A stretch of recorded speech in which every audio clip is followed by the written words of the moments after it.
लग्नेश बलवान आहे का नाही हे आपल्याला त्याच्यावरून बघावं लागतं. दशमस्थान हे प्रयत्नांचं बलवान नाही आणि चतुर्थ स्थान हे स्थावर इष्टेटीच्या संदर्भामध्ये आपल्याला दिसतं. कमी श्रमाने मिळणाऱ्या पैशाच्या वाटा हा पैसाच शोधत असतो आणि ज्या पैशाला श्रम बुद्धी बिलगलेले नाहीयेत ते पैसे फार तर विलास आणतील पण वैभव नाही आणू शकणार. ऐश्वर्य अशा घरांपासून अनेक हात दूरच राहील. अशा घरात भोग येतील पण सौरभ शांती येणार नाही. हवं ते काम निवडण्याचा एक क्षण असतो आणि तो क्षण घसरता असतो. जसं मी आता तुम्हाला अष्टमस्थानाचं उदाहरण दिलं की टेबलाखालून मिळालेला पैसा हा घसरता क्षण आहे. त्या क्षणी वय बेसावध असतं, बुद्धी भरात असते आणि भ्रमात पण असते. पायात गती असते पण त्या पायाला दिशा नसते बघा. मोह रंगीत द्रव्य साथ घालून साथ घालीत असतात. तर्क मोहाला निमंत्रण देत असतो.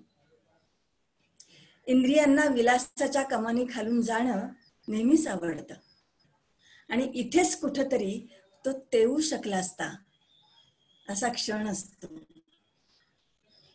आपल्याच दिशाशून्य पायांनी तो दिवा लाथाडला जातो आणि देव्हाऱ्यात काळोख प्रतिष्ठेने बसतो. भविष्यकाळ हा केव्हा तरी वर्तमान काळ होणारा असतोच. वर्तमान काळ हा भूतकाळाच्या माळ्यावर फेकला जाणार असतो आणि यासाठी पैसा मिळवताना सारासार विचार करणं आवश्यक असतं. पैसा खाणारा घरातला पुरुष हा जितका अनर्थाला कारणीभूत आहे तितकाच त्याचा जोडीदार किंवा त्या पैशाला कोनाडा देणारी घरातली त्याची स्त्री त्याची पत्नी ही तितकीच जबाबदार आहे हे लक्षात ठेवायला पाहिजे. वेश बलवान असला तर व्यक्ती धनवान दीर्घायुषी आणि सुखी होते. आता भाग्योदय होण्यासाठी बघा निवडीसाठी प्रेरणा माणसाच्या मनामध्ये अंगी त्याच्या गुण हवेत म्हणजे क्वालिटीज पाहिजेत. पैसा मिळवायला क्वालिटी लागते बरं का. आणि ते विकसित करण्यासाठी त्याला सहकार्य पण लागतं, मार्गदर्शन लागतं, तसं माध्यम त्याला मिळायला लागतं. त्या माणसाची धाडसाची आणि कष्टाची तयारी पाहिजे. शेवटी दैव हा भाग आहेच आहे. दैवाची साथ असेल तर तो मनुष्य व्यवस्थित पैसा मिळू शकतो. अगदी अंगठाबद्दल लोक सुद्धा खूप चांगला पैसा मिळवतात. यासाठी अग्नी आणि पृथ्वी तत्वातले ग्रह खूप काम करतात. अग्नी तत्वात ग्रह असतील तर मनुष्य खूप ऊर्जावान असतो आणि पृथ्वी तत्वामध्ये जर ग्रह असतील तर त्याची कष्टाची खूप तयारी असते, खूप सकारात्मक वृत्ती त्याची असते आणि तो खूप चांगल्या गोष्टी निर्माण करू शकतो. हे पृथ्वी तत्वातले ग्रह आपल्याला सांगतात. पत्रिकेच्या उदित भागामध्ये जर ग्रह असतील तर त्या माणसाला दैवाची साथ लाभते आणि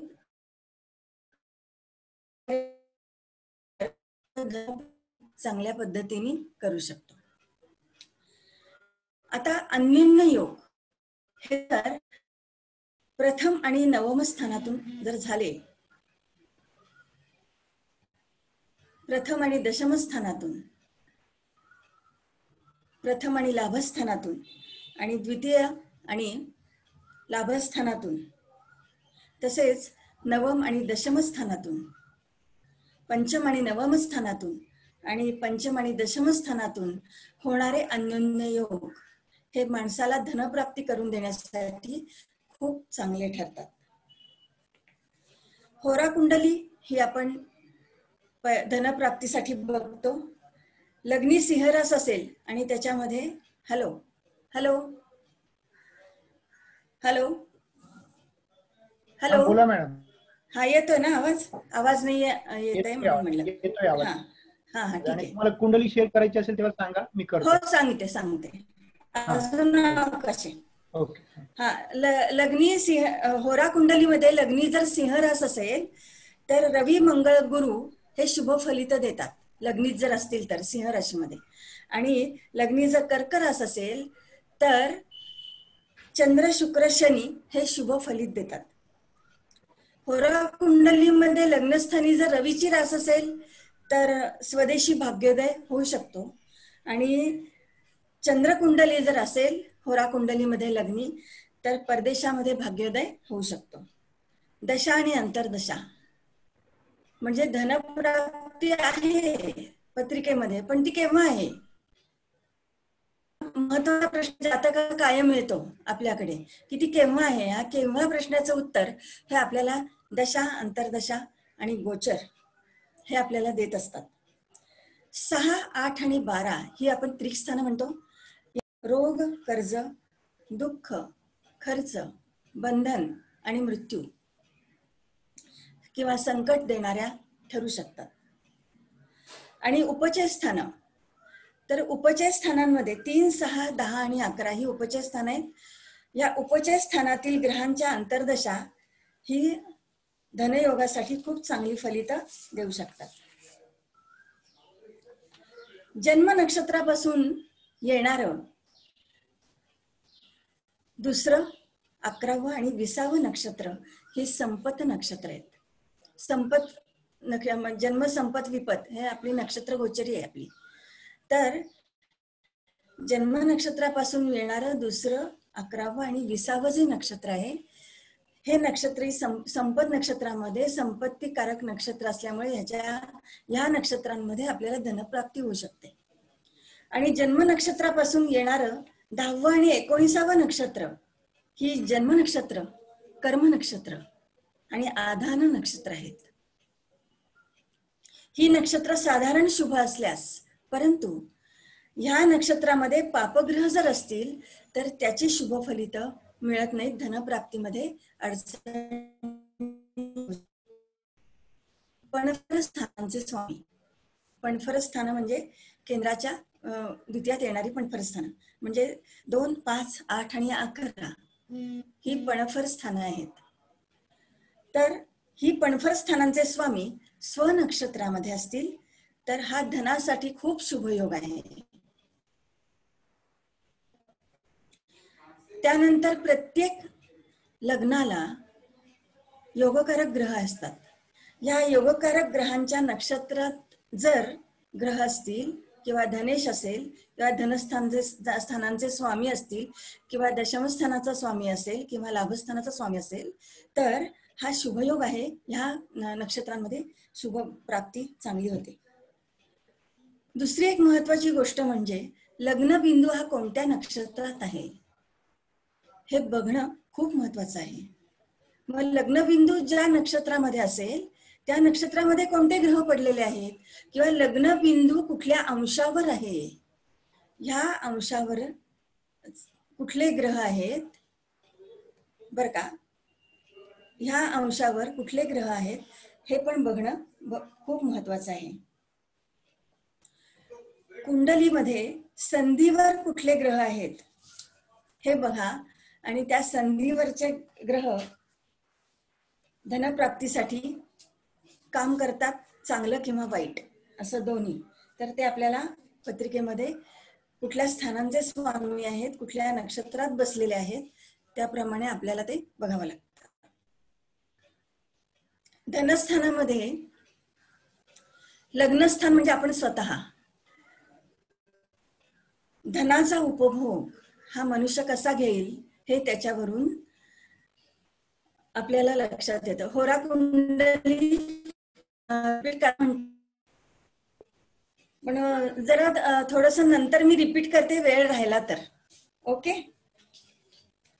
धनाचा उपभोग स्वतःची मेहनत दाखवते. धनाचा उपभोग लग्नस्थानावरून आपल्याला कळतो. नंतर द्वितीय स्थानावरून कुटुंबातले धन, वडिलोपार्जित धन, रत्न, दागिने हे आपल्याला द्वितीय स्थानावरून कळतं.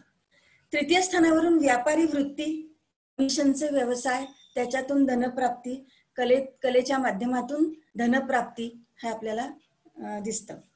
चतुर्थ स्थानावरून जमीन, शेती, घर, वाहनं, स्थावर इस्टेट याचा स्थावरची मालमत्ता याचा आपल्याला कळतं चतुर्थ स्थानावरून. पंचम स्थानावरून लॉटरी, सट्टा, शर्यती, शेअर्स, कलेच्या माध्यमातून आणि खेळाच्या माध्यमातून धनप्राप्ती हे आपल्याला पंचम स्थानावरून कळतं.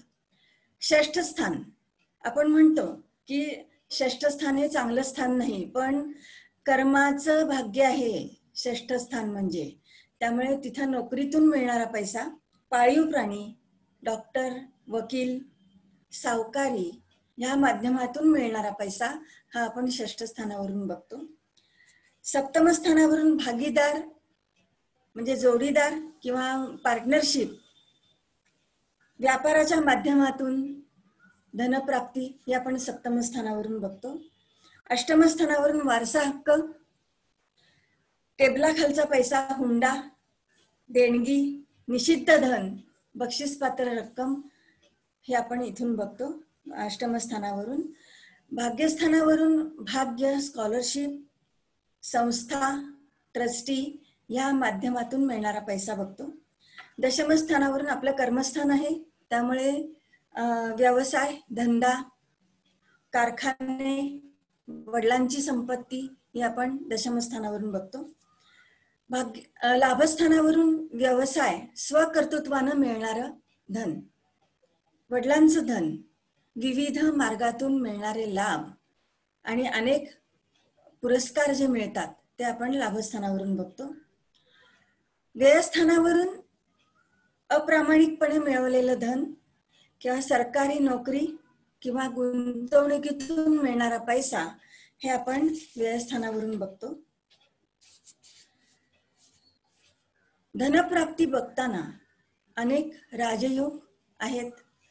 विपरीत राजयोग आहे जो 6-8-12 स्थानामधून होतो. 6-8-12चे स्वामी 6-8-12 स्थानांमध्ये असतील तर तो विपरीत राजयोग होतो. हा संपत्ती देणारा विपरीत राजयोग आहे. त्याच्या दशा अंतर्दशेमध्ये आपल्याला संपत्ती मिळू शकते. भाग्योदयाची वर्ष ही कुठली आहेत त्यामुळे आपल्याला धनप्राप्ती होऊ शकते. म्हणजे प्रत्येक ग्रहाचं भाग्याचं वर्ष आहे, त्याप्रमाणे आपल्याला धनप्राप्ती होऊ शकते.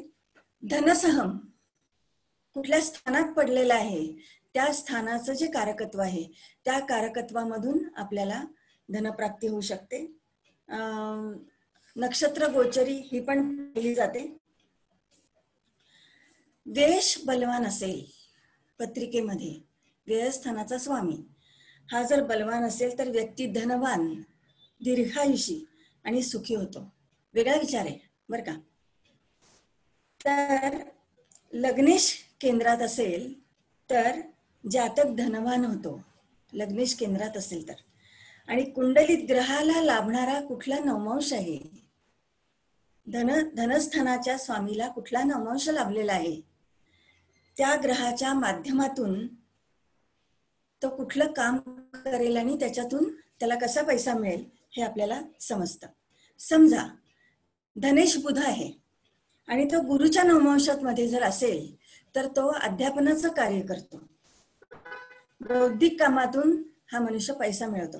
आता गुरुचं माध्यम म्हणजे काय की गुरु हा कॉम्प्युटरचा कारक आहे, गुरु हा फायनान्सचा कारक आहे, गुरु हा अध्यापन क्षेत्रामध्ये बौद्धिक क्षेत्रातून मिळणारा पैसा हा गुरुच्या माध्यमातून माणसाला मिळतो. मग धनेश जर बस असेल तर ह्या माध्यमांमधून तो पैसा मिळू शकतो. नवमांश कुंडलीमध्ये तो कोणाच्या युतीमध्ये आहे आणि कोणाच्या प्रतियोगामध्ये आहे. तो कोणाच्या प्रतियोगामध्ये आहे हे जर आपण पाहिलं तर प्रतियोगात बसणारा जो ग्रह आहे तो ग्रह जरा थोडेसे अडथळे आणत असतो. अर्थात तो शुभ ग्रह जर असेल तर तो त्याला मदत करतो, पण तो जो पापग्रह असेल तर मात्र तो अतिशय प्रतिकार करत असतो. आणि म्हणजे नदीच्या विरुद्ध दिशेने पोहणं जे आपण म्हणतो ना, तर ते आपल्याला ह्याच्यामधून आपल्याला त्या माणसाला करावं लागतं. चंद्राच्या धन नक्षत्रात, बरं का, थोडा वेगळा विचार आहे बघा. चंद्राच्या धन नक्षत्रामध्ये जे ग्रह असतात, कुठले ग्रह आहेत ते बघा.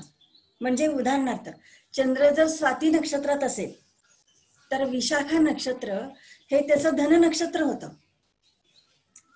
मग ह्या धन नक्षत्रामध्ये बसणारे ग्रह हे तुम्हाला चांगल्या प्रकारे धनप्राप्ती करून देऊ शकतात.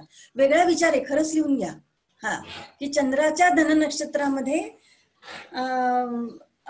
असणारे ग्रह, जे नक्षत्र आहे चंद्राचं धन नक्षत्र म्हणजे स्वाती असेल तर विशाखा हे त्याचं धन नक्षत्र होतं. आणि विशाखा नक्षत्रामध्ये बसणारे जे ग्रह आहेत तुमच्या पत्रिकेमध्ये जर असतील तर ते तुम्हाला अतिशय चांगली धनप्राप्ती करून देऊ शकतात. चंद्राच्या अंशात्मक पंचमात आधिक्याने असणारे शुभ ग्रह सुद्धा उत्कृष्ट धनप्राप्ती तुम्हाला करून देऊ शकतात. म्हणजेच याचा अर्थ काय की तुम्हाला चंद्रकुंडली सुद्धा रिफर करायला पाहिजे असा याचा अर्थ होतो. बुध आणि शुक्र ही जी युती आहे ही चांगली सांपत्तिक भरभराट करणारी युती आहे, बुध शुक्र युती. धनस्थानाच्या अधिपतीचा केंद्र किंवा कोणाच्या अधिपतीशी येणारा संबंध हा आर्थिक उन्नतीच्या दृष्टीने अतिशय महत्वाचा ठरतो. तसंच धनेश आणि लाभेशाची केंद्रकोनात होणारी युती, धनेश आणि लाभेश यांची केंद्रकोनात होणारी युती, अन्योन्ययोग हे सतत खंड न पडता चांगली धनप्राप्ती तुम्हाला करून देऊ शकतात. चतुर्थामध्ये जर मंगळ, नेपच्यून, हर्षल, शनी किंवा धनामध्ये शुक्र असेल तर ते गुप्तधन तुम्हाला देऊ शकतात. चतुर्थामध्ये रवी राहू युती सुद्धा, आपण रवी राहू युती म्हणजे आपण असं म्हणतो की ही ग्रहण लागलं रवीला, पण चतुर्थामध्ये रवी आणि राहू ही युती तुम्हाला खूप पैसा मिळवून देते. लग्न आणि धनस्थानाचे स्वामी 9, 10 आणि 11 हे उदित भागामध्ये येतात बघा. 9, 10 आणि 11 ही स्थानं, उदित भागामधली ही जी स्थानं आहेत, या स्थानांमध्ये जाणं, लग्न आणि धनस्थानाचा स्वामी 9, 10, 11 मध्ये जाणं आणि त्याचे स्वामी लग्न किंवा द्वितीयात जाणं, म्हणजे 9, 10, 11 स्वामी लग्न किंवा द्वितीयामध्ये जाणं, यापैकी कोणतेही 2 स्वामी एकत्र या स्थानी असणं, अगर त्यांच्यामध्ये परस्पर दृष्टीयोग असणं किंवा अन्योन्ययोग असणं, हे उत्तम धनयोग देतात. धनकारक ग्रह म्हणजे लग्नेश, धनेश, पंचमेश, भाग्येश, लाभेश हे उच्च, स्वगृही, मूल त्रिकोणी, वर्गोत्तम, स्वनक्षत्री किंवा मित्रगृही, सप्त अगर दशवर्गात बलवान, म्हणजे वर्गकुंडली आपण पहा, सप्त अगर दशवर्गामध्ये जर बलवान असेल किंवा स्वनवमांशी जर असतील, ते आपल्या बलवत्तेनुसार धनयोग निर्माण करतात. धनकारक ग्रह जर पापकर्तरीमध्ये असतील, शत्रुयोगामध्ये असतील, पापग्रहाबरोबर असतील, पापदृष्टीमध्ये असतील, पापग्रहांच्या दृष्टीमध्ये असतील, 6, 8, 12 स्वामीने युक्त असतील, अगर दृष्ट असतील तर धनयोगामध्ये अडथळे निर्माण होऊ शकतात. तसेच 6, 8 आणि 12 या त्रिक स्थानांच्या स्वामीच्या नक्षत्रामध्ये जर हे आता जे सांगितले की संपत्ती देणारे जी स्थानं आहेत, या स्थानांचे स्वामी त्या 6, 8, 12 स्वामींच्या नक्षत्रामध्ये जर असतील तर धनप्राप्तीसाठी खूप अडथळे निर्माण होऊ शकतात. मग अशी जर वाईट परिस्थिती जर आली तर धनयोगाचं महत्व कमी होऊन धनार्जनामध्ये खूप अडथळे निर्माण होऊ शकतात. संपत्ती मिळवण्याचे अनेक मार्ग आहेत. काही नशीबवान लोकांना संपत्तीचा ओघ सतत असतो बरं का. हे लोक चांगल्या दर्जावर असतात किंवा त्यांचा उद्योग चांगला असतो, किफायतशीर असतो, अतिशय व्यवसाय त्यांचा चालत असतो. अशा लोकांच्या कुंडलीमध्ये राजयोग आणि धनयोग हा अतिशय बलवत्तर असतो. काहींना गुंतवलेल्या पैशावर उत्तम व्याज अगर नफा मिळतो. मी आत्ताच सांगितलं, गुंतवणूक करणारं जे स्थान आहे ते आहे व्ययस्थान, आणि त्याचा सप्तमेश हा जो योग आहे, हा तुमचा सप्तमेश जो आहे, तर त्याच्या नक्षत्र स्वामीवरून आपल्याला समजतं की हा गुंतवलेल्या पैशावरून व्यवस्थित धन कमवणार आहे का नाही. म्हणजे जसं व्ययस्थान आपण बघतो गुंतवणुकीसाठी, तसं सप्तमेशाच्या नक्षत्रावरून सुद्धा तुम्हाला गुंतवलेल्या पैशावरून चांगली धनप्राप्ती होणार आहे का नाही हे आपल्याला समजतं. सट्टा, लॉटरी, रेस, जुगार, शेअर मार्केट, कला, खेळ ह्याच्यामध्ये धनलाभ मिळण्यासाठी पंचम भाव किंवा त्याचा भावेश हा बलवान हवा. गुरु आणि शुक्र हे 2 ग्रह बलवान हवेत की धनप्राप्ती खूप चांगली होते. तसेच चंद्र, गुरु, बुध आणि हर्षल हे पण बलवान पाहिजेत. शिवाय या स्थानी राजयोगकारक ग्रह असतील तर उत्तमच. पंचम स्थानापासून 2, 4, 8 आणि 11, पंचम स्थानाचं दुसरं स्थान, पंचम स्थानाचं चौथं स्थान, पंचम स्थानाचं 8वं स्थान आणि पंचम स्थानापासून 11वं स्थान, यामध्ये कारक ग्रहाखेरीज इतर कुठलेही ग्रह नकोत, तर धनप्राप्ती अतिशय उत्तम होऊ शकते. 6, 8, 12 या स्थानांचे स्वामी शुभ ग्रह असून जेव्हा त्यांचा संबंध 2, 9 आणि 11 या स्थानांशी किंवा स्थानेशाशी जेव्हा येतो, तेव्हा त्यांच्या ज्या सांपत्तिक अडचणी असतात त्या सौम्य स्वरूपातल्या असतात. पण हेच 6, 8, 12चे स्वामी पापग्रह होऊन या धनकारक स्थानामध्ये जेव्हा जातात आणि त्या स्थानेशाशी जेव्हा संबंध ठेवतात, तेव्हा सांपत्तिक अडचणी ह्या तीव्र स्वरूपाच्या असू शकतात.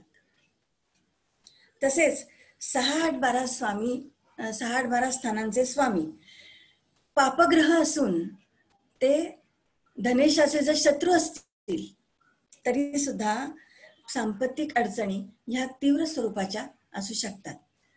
याच्यामध्ये तुम्हाला एक खूप चांगला विचार आज देते की तुमचं लग्न कुठलं आहे बघा. तुमच्या लग्नाला योगकारक ग्रह आपल्याला माहित, जसे आपण पाहतो तसं त्या लग्नाच्या स्वामीचे शत्रू कोण आहे हे तुम्ही बघा. त्या शत्रूचा धनकारक भावाशी जर संबंध असेल तर तुमच्या सांपत्तिक अडचणी या तीव्र स्वरूपाच्या असू शकतात. म्हणजे उदाहरणार्थ मिथुन किंवा कन्या लग्न आहे, या लग्नांना मंगळ हा अकारक ग्रह असं आपण म्हणूया की तो चांगला ग्रह नाही. तर ह्या मंगळाचा संबंध जर धनकारक ग्रहांशी, धनस्थानाशी किंवा त्याच्या नक्षत्रामध्ये असणारे जर धनस्थानाचा स्वामी जर त्याच्या नक्षत्रामध्ये असेल, सगळी धनस्थानं मी तुम्हाला सांगितली, त्या स्थानांचे स्वामी जर नक्षत्रात असेल तर त्यांना सांपत्तिक अडचणी या तीव्र स्वरूपाच्या येऊ शकतात.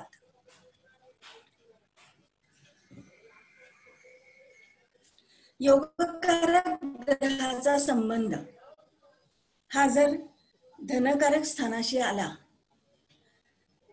किंवा त्या स्थानामध्ये जर आला, धनस्थानी जर योगकारक ग्रहाचा संबंध आला तर तो धनयोगासाठी पोषक समजावा. मग तो पापग्रह असला तरी चालेल. उदाहरणार्थ तुळ लग्नाला शनी हा योगकारक ग्रह आहे आणि शनी सारखा ग्रह जर धनस्थानी बसला असेल तर तो उत्तम धन देतो बर का. उत्तम धनसंचय त्या माणसाचा होऊ शकतो. योग जर आपण जर बघितला तर सर्व भावांमधून संपत्ती योग आपल्याला सॉरी मॅडम. दिसून येतो. हॅलो. हा, काही लोकांचे अशी डिमांड आहे की थोडं स्लो घ्या आणि तुमचा आवाज ब्रेक होतोय, तर जर तुम्ही व्हिडिओ ऑफ केला तर कदाचित रेंज वाढेल तुमची. थोडा व्हिडिओ ऑफ करून बघा. बर, व्हिडिओ ऑफ करून बघते मी. आणि थोडं बर स्लो का? घ्या असं लोक म्हणतात. हा, थोडं स्लो घ्या म्हणतायत लोक, म्हणजे माझ्या दृष्टीने बरोबर आहे, पण त्यांना थोडं फास्ट वाटतं. काय स्लो नाही, पण वेळेचं बंधन असल्यामुळे जरा थोडस मला लोकांपर्यंत जास्तीत जास्त गोष्टी पोहोचल्या पाहिजेत म्हणून मी फास्ट घेते. बाकी काही नाही. लोकांना लिहून घ्यायचं असेल कदाचित. नंतर काही तुम्हाला मीटिंग आहे का मॅडम नंतर? मला नाहीये मीटिंग, नाहीये मला. नाही, मग तुम्ही कंटिन्यू करा. थोडा उशीर झाला अंजली मॅडमला तरी चालेल. बर, ओके, तुम्ही घ्या, म्हणजे लोकांना जसं आवडतं तसं करा. बर, ठीक आहे, काही हरकत नाही माझी. मी व्हिडिओ ऑफ करू का? हा, व्हिडिओ ऑफ करा, म्हणजे आवाज अजून स्पष्ट येईल तुमचा. बर, मला सांगा व्हिडिओ ऑफ करून स्पष्ट आवाज येतोय का? नाही, मी करते, ऑफ करते.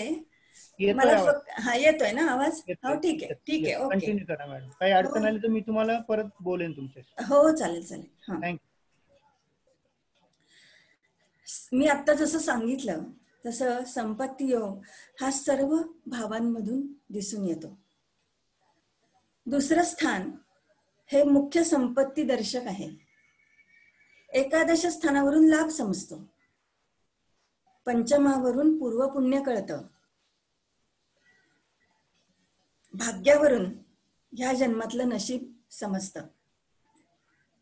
लग्नावरून स्वतः जातकाचा बोध होतो.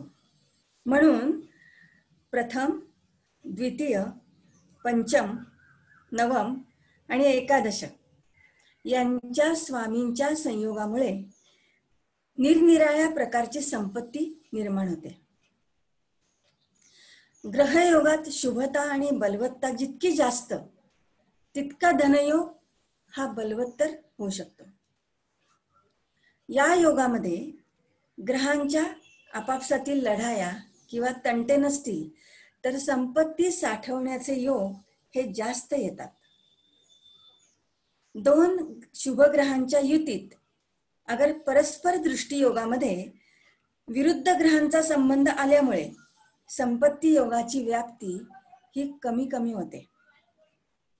कारण संपत्ती ही टांगसाळ नाहीये, ती मिळवायची असते. त्याच्यासाठी कष्ट लागतात, त्याच्यासाठी कर्म करायला लागतं. हा भाग फार महत्वाचा आहे. मग संपत्ती केव्हा मिळते हे ठरवताना विषोत्तरी दशेप्रमाणे प्रथम, द्वितीय, लाभ, नवम आणि पंचम स्थानातील ग्रह आणि या स्थानाच्या स्वामीच्या दशा ह्या आयुष्यामध्ये केव्हा आणि कशा येतात याचा विचार आपल्याला करायला लागतो. आता मी आता प्रथम बोलतानाच मी सांगितलं की लागतेच, कारण पैसा सर्वस्व नसलं तरी पैशाशिवाय काहीच चालत नाही. त्यामुळं मी एक उदाहरण नेहमी देते की गांधीजींकडे जर कोणी एखादा सही जर मागायला आला आणि सही देताना ते गांधीजी विचारत की तू खादी वापरतो का, तू चरखा चालवतो का, तो ते वापरत असेल, चरखा चालवत असेल तर त्याला सही तशीच फुकट द्यायचे. पण तो हे जर काही करत नसेल तर ते काय करायचे, त्याच्याकडून 15 रुपये घ्यायचे. आज कोणीही असू देत, म्हणजे गांधीजींना स्वतःसाठी पैसा हा कधीच नको होता, पण आज साबरमती आश्रम त्यांनी चालवला. अनेक कारणासाठी त्या पैसा लागत होता. हा असा पैसा ते या पद्धतीने मिळवत होते. आता जमशेदजी टाटांचं एक उदाहरण आपल्याला याच्यामध्ये घेता येईल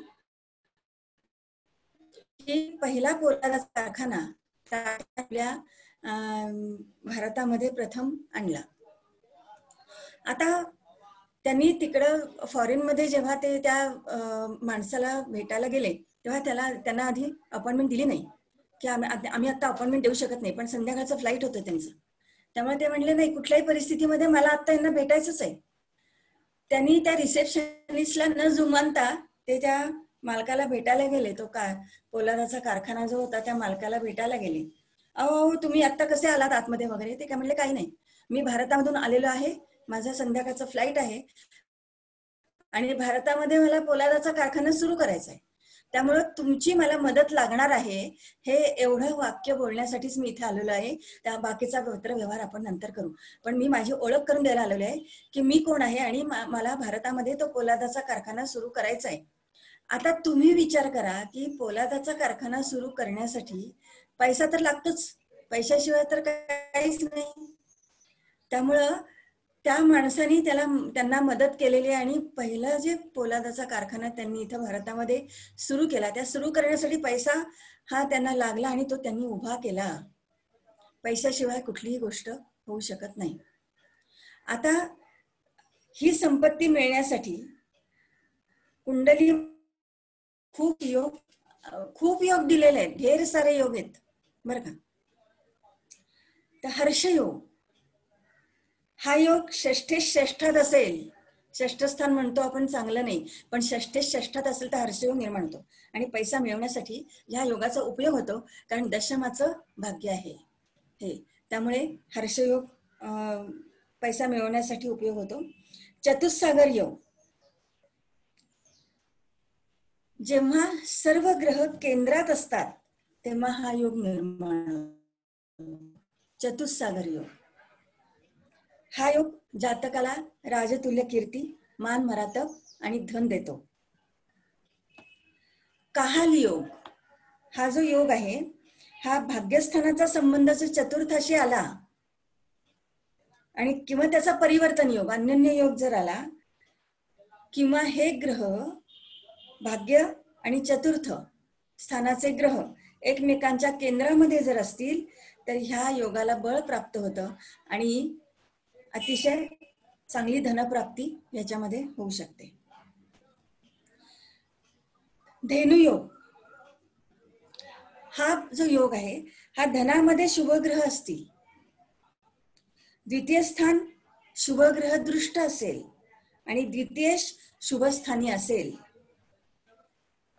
धनात शुभग्रह, द्वितीय स्थान शुभग्रह दृष्ट आणि द्वितीय शुभस्थानी असून उच्च स्वक्षेत्री किंवा वर्गोत्तम असेल तर ह्या माणसाला पैसा चांगला मिळतो.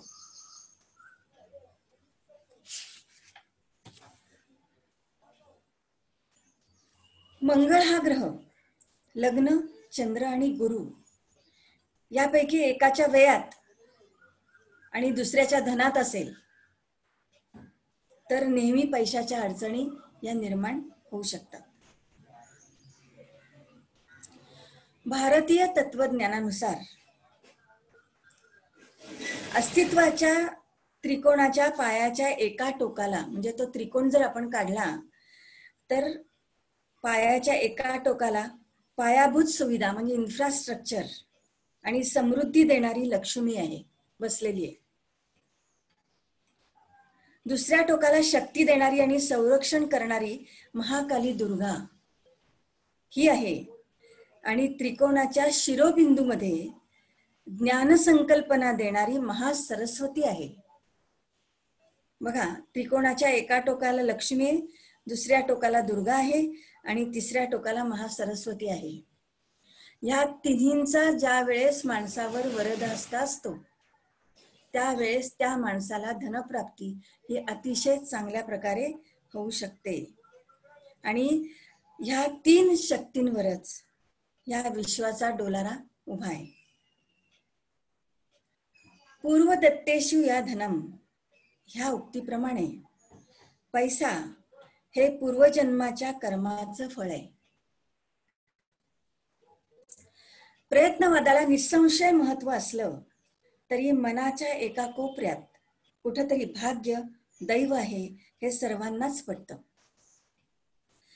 माणसाच्या भावी जीवनाचा दर्जा हा सुखदुःखाच्या स्वरूपात बघताना त्याचे परिणाम आपण ऐहिक बाबतीत आर्थिक स्वरूपात बघत असतो. सर्व लोक जरी टाटा बिर्ला होऊ शकले नाही तरी एक यशस्वी व्यावसायिक म्हणून नक्कीच जीवन जगू शकतात. आर्थिक स्थितीच्या कल्पना ह्या कालानुसार बदलत आल्या आणि त्यानुसार जगण्याची जीवनशैलीही माणसानं आखून घेतली. शेवटी प्रारब्धाची मर्यादा उल्लंघन करता येत नाही. हे व्यावहारिक दृष्ट्या बरोबर असलं तरी तेवढ्यानं प्रयत्नांची योग्यता ही कमी होत नाही, हे नक्की. आता धनप्राप्तीसाठी बर का, एक तुम्हाला सांगते की 6ष्ठ स्थान हे खूप महत्वाचं स्थान आहे. मग आजपासून 6ष्ठ स्थानाचा उल्लेख खूप आला. 6ष्ठ स्थान हे दशमाचं भाग्य आणि 8म स्थान हे दशमाचं लाभस्थान आहे. त्या 6ष्ठ स्थानाचा जर विचार केला तर जातकाजवळ असलेला मर्यादित कर्मस्वातंत्र्य या निगडित आहे. महर्षी जैमिनींनी तर या स्थानाला वृद्धी स्थान, हाऊस ऑफ ग्रोथ असं म्हटलेलं आहे. जातकाची वाढ किंवा लौकिक जगतातील प्रयत्नांचं यश हेच शत्रुत्व निर्माण होण्याचं प्रमुख कारण आहे. शत्रू बघतो ना आपण 6ष्ठ स्थानावरून. व्यक्तीची जेवढी प्रगती होते त्याच्या ईर्ष्येपोटी शत्रू वाढायला लागतात बघा त्याचे. जेवढी त्याची प्रगती जास्त तेवढे शत्रू त्याला जास्त. त्यांच्या मते मारक स्थानांची व्ययस्थानं ही वाढीची स्थानं आहेत. म्हणजे लग्नस्थान आणि 6ष्ठ स्थान हे मारक स्थानांची व्ययस्थान आहेत. या स्थानांना ब्रह्मस्थान म्हणतात आणि यावरच ब्रह्मग्रह साधन करतात आणि यावर आधारितच ब्रह्मदशा प्रसिद्ध आहे. 6ष्ठातले ग्रह जातकाच्या प्रयत्नांच्या दृष्टीने खूप महत्वाचे आहे. विपरीत राजयोग 6ष्ठ स्थानातून निर्माण होतो. लग्नस्थानात दर्शवलेल्या गोष्टींची वाढ ही 6ष्ठ स्थानावर अवलंबून आहे. म्हणजेच सर्व स्थानांचा विकास हा त्या स्थानापासूनच्या 6ष्ठ स्थानात असतो. हा खूप महत्वाचा विचार आता लिहून घ्या. सर्व स्थानांचा विकास हा त्या स्थानापासूनच्या 6ष्ठ स्थानात असतो.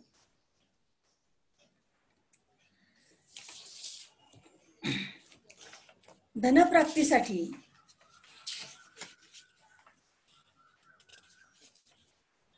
उपासना हा भाग खूप महत्वाचा आहे. लोक आपल्याकडे जेव्हा येतात तेव्हा त्यांना उपासना दिल्याशिवाय त्यांना काउन्सिलिंग पूर्ण झाल्यासारखं वाटत नाही. ते म्हणतात काहीतरी धन मिळवण्यासाठी उपासना द्या. म्हणजे मग ते उपासना करण्यामध्ये त्यांना खूप समाधान मिळतं. उपासनेला श्रद्धेची जोड असेल तर त्याचा फायदा होतो. कसं आहे की ज्याचं जळतं ना त्यालाच कळतं खरं. माणसाला पैशाची नड किती आहे बरं का. माझ्याकडे एक मनुष्य आला, इतका पिडलेला होता, म्हणजे प्रचंड पिडलेला मनुष्य. आणि त्याला मी सांगितलं की तो म्हणला तुम्ही काही करा मॅडम, पण मला कुठून तरी पैसा मिळाला पाहिजे, अशी मला तुम्ही काहीतरी उपासना द्या. आता पैसा मिळणं ही काय जादूची कांडी नाहीये. मी त्याला सांगितलं ते, अरे पैसा मिळणं हे पूर्वदत्तेषु या धनम सगळ्यावर अवलंबून आहे बरं का. तुझं कर्म, तुझे कष्ट, तुझे प्रयत्न, तू करतो ते काम, हे सगळ्यावर अवलंबून आहे. पण तो म्हणला नाही तरी तुम्ही मला उपासना द्या. तेवढी शेवटी त्याला त्याच्या पत्रिकेनुसार त्याला शनीचा बीजमंत्र दिला आणि तो बीजमंत्र दिल्यानंतर आपल्याला माहितीये शनीचा जप 23,000 आहे. तो संध्याकाळी 7 वाजता माझ्याकडून गेलेला होता. पहाटे 5 पर्यंत घरी गेल्यानंतर तो हडपसरला राहत होता. घरी गेल्यानंतर आंघोळ करून त्याने तो मंत्र करायला सुरुवात केली आणि पहाटे 5 पर्यंत तो मंत्र पूर्ण केला. ज्या माणसाची जशी कळकळ आहे ना त्याप्रमाणे तो मनुष्य उपासना करतो आणि त्या उपासनेचं फळ त्याला निश्चित मिळत असतं. ज्या निकट टोकाची आहे तीच माणसं जीवाच्या करारावर आणि प्रयत्नांबरोबरच उपासनेचा आधार हा अशा पद्धतीने घेतात.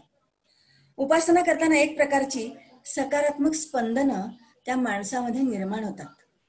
म्हणजे ही उपासना केल्यानंतर मला धनप्राप्ती निश्चित होणार हा जो सकारात्मक विचार आहे, हा विचार त्या माणसाच्या मनामध्ये निर्माण होतो. आता सकारात्मक विचारावर माझं सुद्धा असंच 1.5 तासाचं व्याख्यान आहे, देते मी बर का. तर तो कसा करायचा काय हा भाग पावले सरांनी मला जर चान्स कधी दिला तर मी तो नक्की घेईन बर का. आणि तुम्हाला ती तुम्हाला सकारात्मक पर्यंत नेऊन पोचवेन मी त्यावेळेस. हो नक्की मॅडम, आपण एकदा ते करू. हा, तर तो भाग म्हणजे मला आताच्या जगाच्या दृष्टीने, म्हणजे आता हे आपण लॉकडाऊन मध्ये आहोत वगैरे म्हणून मला ती द्यायची नाहीये. ही संपूर्ण जीवनाला उपयोगी पडणारी ही सकारात्मक जीवनाची जी कार्यशैली जी माणसाने अवलंबायला पाहिजे, तर त्याच्यामध्ये आपण ती सकारात्मकता कशी ठेवायची आणि कसं त्याच्यावर साधन करायचं हे मी नक्की तुम्हाला सांगणार आहे. पण तुमची सकारात्मकता निर्माण होते उपासना करताना आणि ते अवतीभोवती सगळी ती स्पंदनं त्याची निर्माण होतात उपासनेची आणि कार्यसिद्धी ह्या आपोआप चालून येतात. असेल हरित देईल खाटल्यावरी अशी वाट न बघता माणसांनी जर प्रयत्न केले तर त्याचं फळ त्यांना निश्चित मिळतं. आता धनप्राप्तीसाठी मी काही तुम्हाला उपाय सांगणार आहे, ते अवश्य तुम्ही करून बघा. कारण जिथे साधनेची पराकाष्ठा होते तिथे सिद्धी हात जोडून उभी राहते. याचा अनुभव तुम्ही नक्कीच घ्या.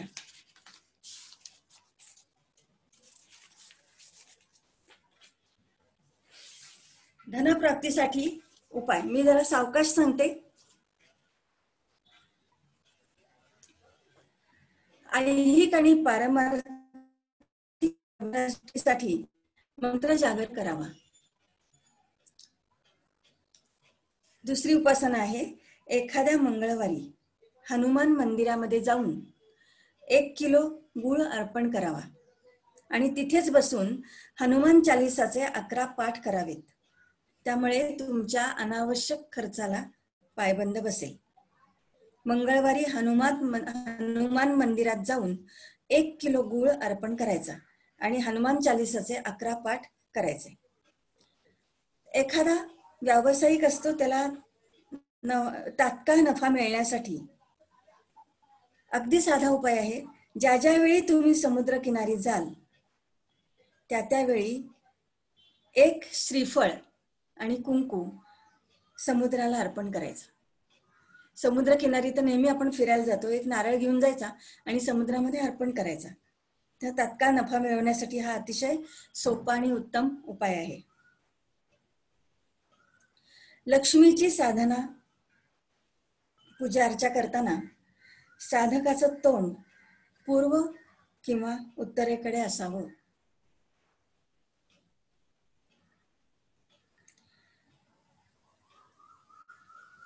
आता काही वेळेस काय असतं की एखाद्याकडून रक्कम येणं असतं आपल्याला, तर एक लांबलचक मोरपीस विकत आणायचं. ते घराच्या दक्षिणेकडच्या सेलो टेपने चिटकवून ठेवा. रोज सायंकाळी त्याला उदबत्ती ओवाळा. ज्यांचं येणं अडकून पडलेलं आहे त्यांनी हा तोडगा अवश्य करा. 3-4 महिन्यात येणं असलेली रक्कम त्यांना मिळू शकते. दर गुरुवारी पुढची उपासना आहे. दर गुरुवारी तुळशीला थोडं दूध घातल्यामुळे घरात लक्ष्मी कायमस्वरूपी राहते.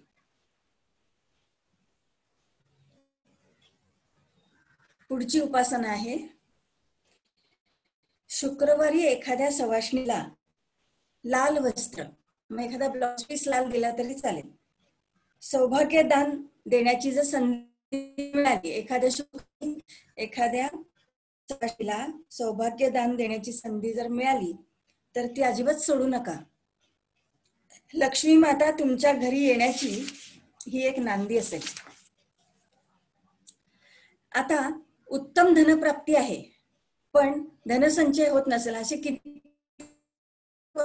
पैसा येतो असं म्हणतात आपल्याला. तर धनसंचय जर होत नसेल तर प्रत्येक शनिवारी एका काळ्या कुत्र्याला तेलाने माखलेली पोळी खायला द्यावी.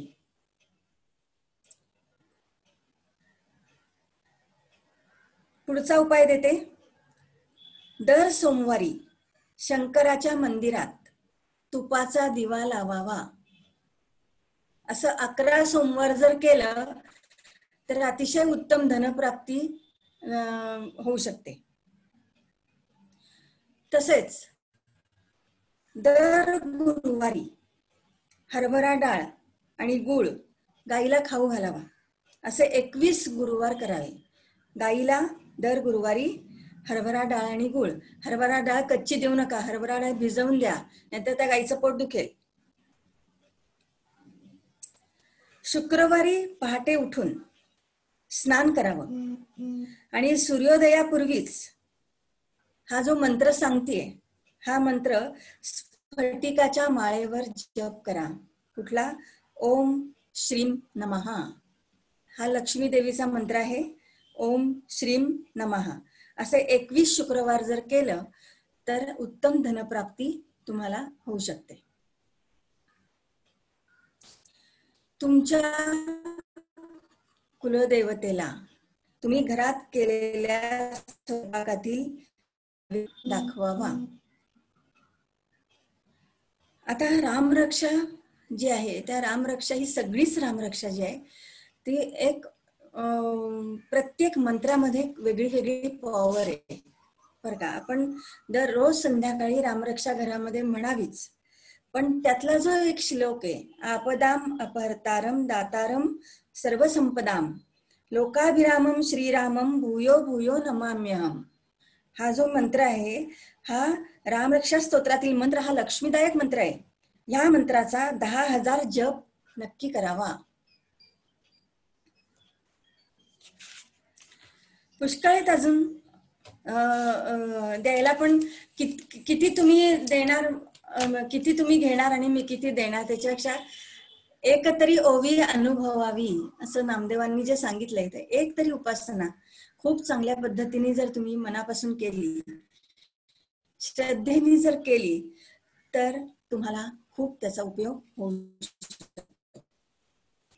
आता धनप्राप्ती आपण व्यवहारासाठी बघितली बरं का. जरा थोड्याशा वेगळ्या विषयाकडे येते मी. खूप महत्वाचा विषय आहे.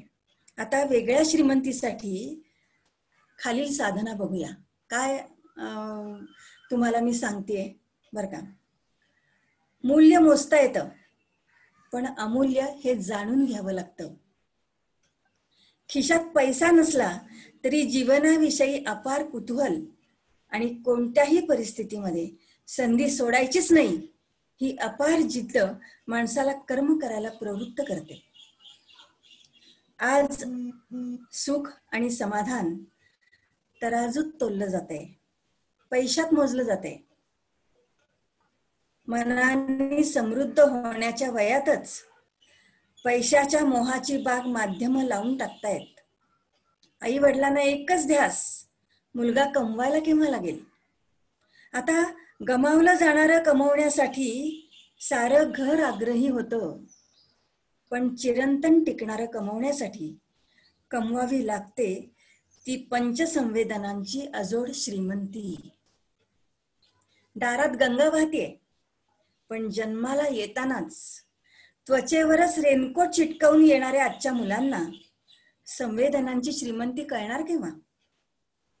फक्त व्यवहार आणि व्यवहार यात गुंतलेल्या तरुणांना त्याही पलीकडे जीवन असतं याचा शोध जर लागलाच नाही तर काही काळाने सारा देश म्हणजे एक वाण्याचं दुकान होईल. फक्त देवाण आणि घेवाण याच्या पलीकडे काही नाही. योग्य तिथे व्यवहार पाहिजेच, पण एक लक्षात घ्या, काही क्षण मायेच असतात. एकमेकाला प्रेमानं दिलं घेतलं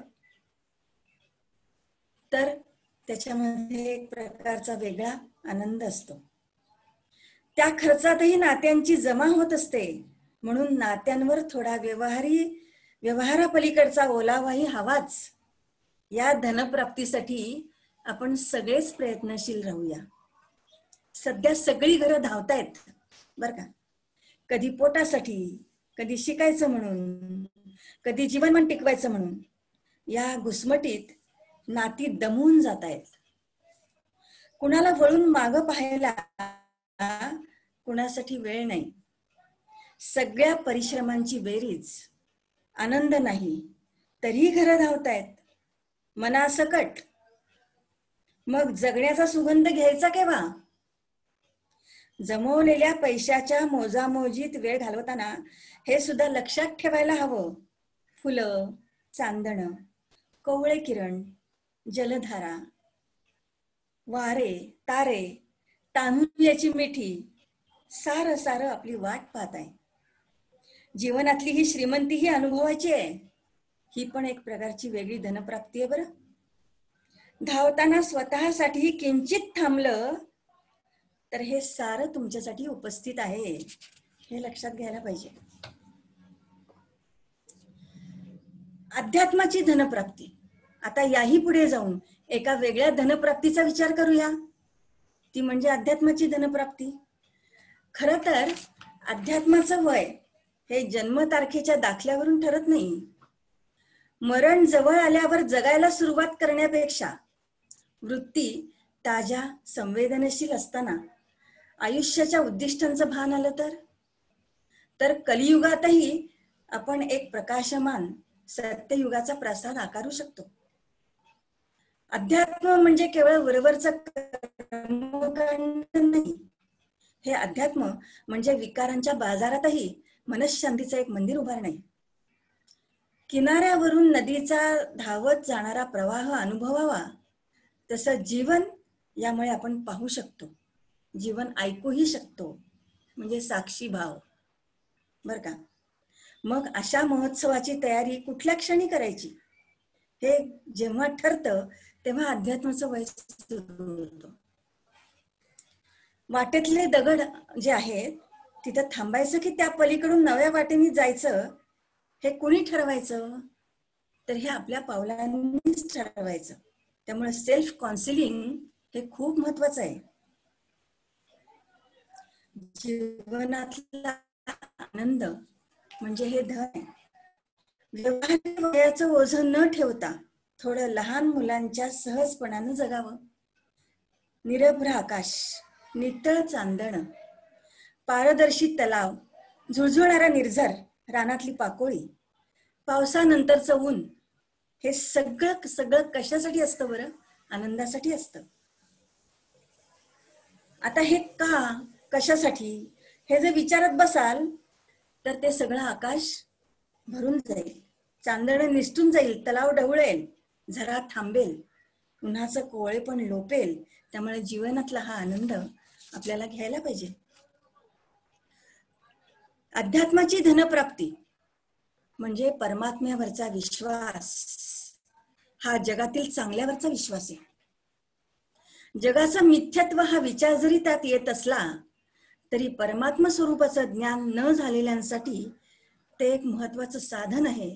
म्हणून संतांनी प्रपंचाचा विचार करतच परमार्थाचं चिंतन करायला सांगितलेलं आहे. पायोजी मैने राम रतन धन पायो. बघा, धन हे असं उगीच म्हटलेलं नाहीये. प्रत्येक व्यक्तीमध्ये सुप्तावस्थेत असलेल्या या आत्मिक शक्तिरूपी धनाला जागृत करून त्याचा सदुपयोग कसा करायचा, ही धनप्राप्ती कशी करून घ्यायची, हे जास्त त्यानंच ठरवायचं आहे. आणि ही आगळी वेगळी धनप्राप्ती मिळवायची असेल तर मी नाही तर दुसरं कोण, आणि आता नाही तर केव्हा, हे दोन प्रश्न नेहमी स्वतःला विचारावेत आणि स्वतःकडूनच उत्तरं काढून घ्यावीत. हा फार धनप्राप्तीचा हा फार वेगळा विचार मी आज तुमच्या पुढे मांडलेला आहे की ज्याच्यासाठी आपला जन्म आहे, ज्याच्यासाठी आपण जन्म घेतो, ती परमेश्वर प्राप्ती हे एक प्रकारची धनप्राप्तीच आहे. जरा खूप वेगळ्या विश्वात तुम्हाला मी घेऊन गेले बर का. पण आता आपण परत व्यवहाराकडे येऊया. कारण शेवटी कसं आहे की खूप जडजड गोष्टी नको, व्यवहारामध्ये आलो की जरा बरं असतं थोडंसं. त्या व्यवहारासाठी तुम्हाला थोड्याशा आज मी पत्रिका दाखवणार आहे. बिल गेट्सची पत्रिका आपण बघूया धनप्राप्तीसाठी. तर पावले सर, बिल गेट्सची पत्रिका दाखवताय तुम्ही? हो, मी शेअर करतो इकडून. हो, ठीक आहे.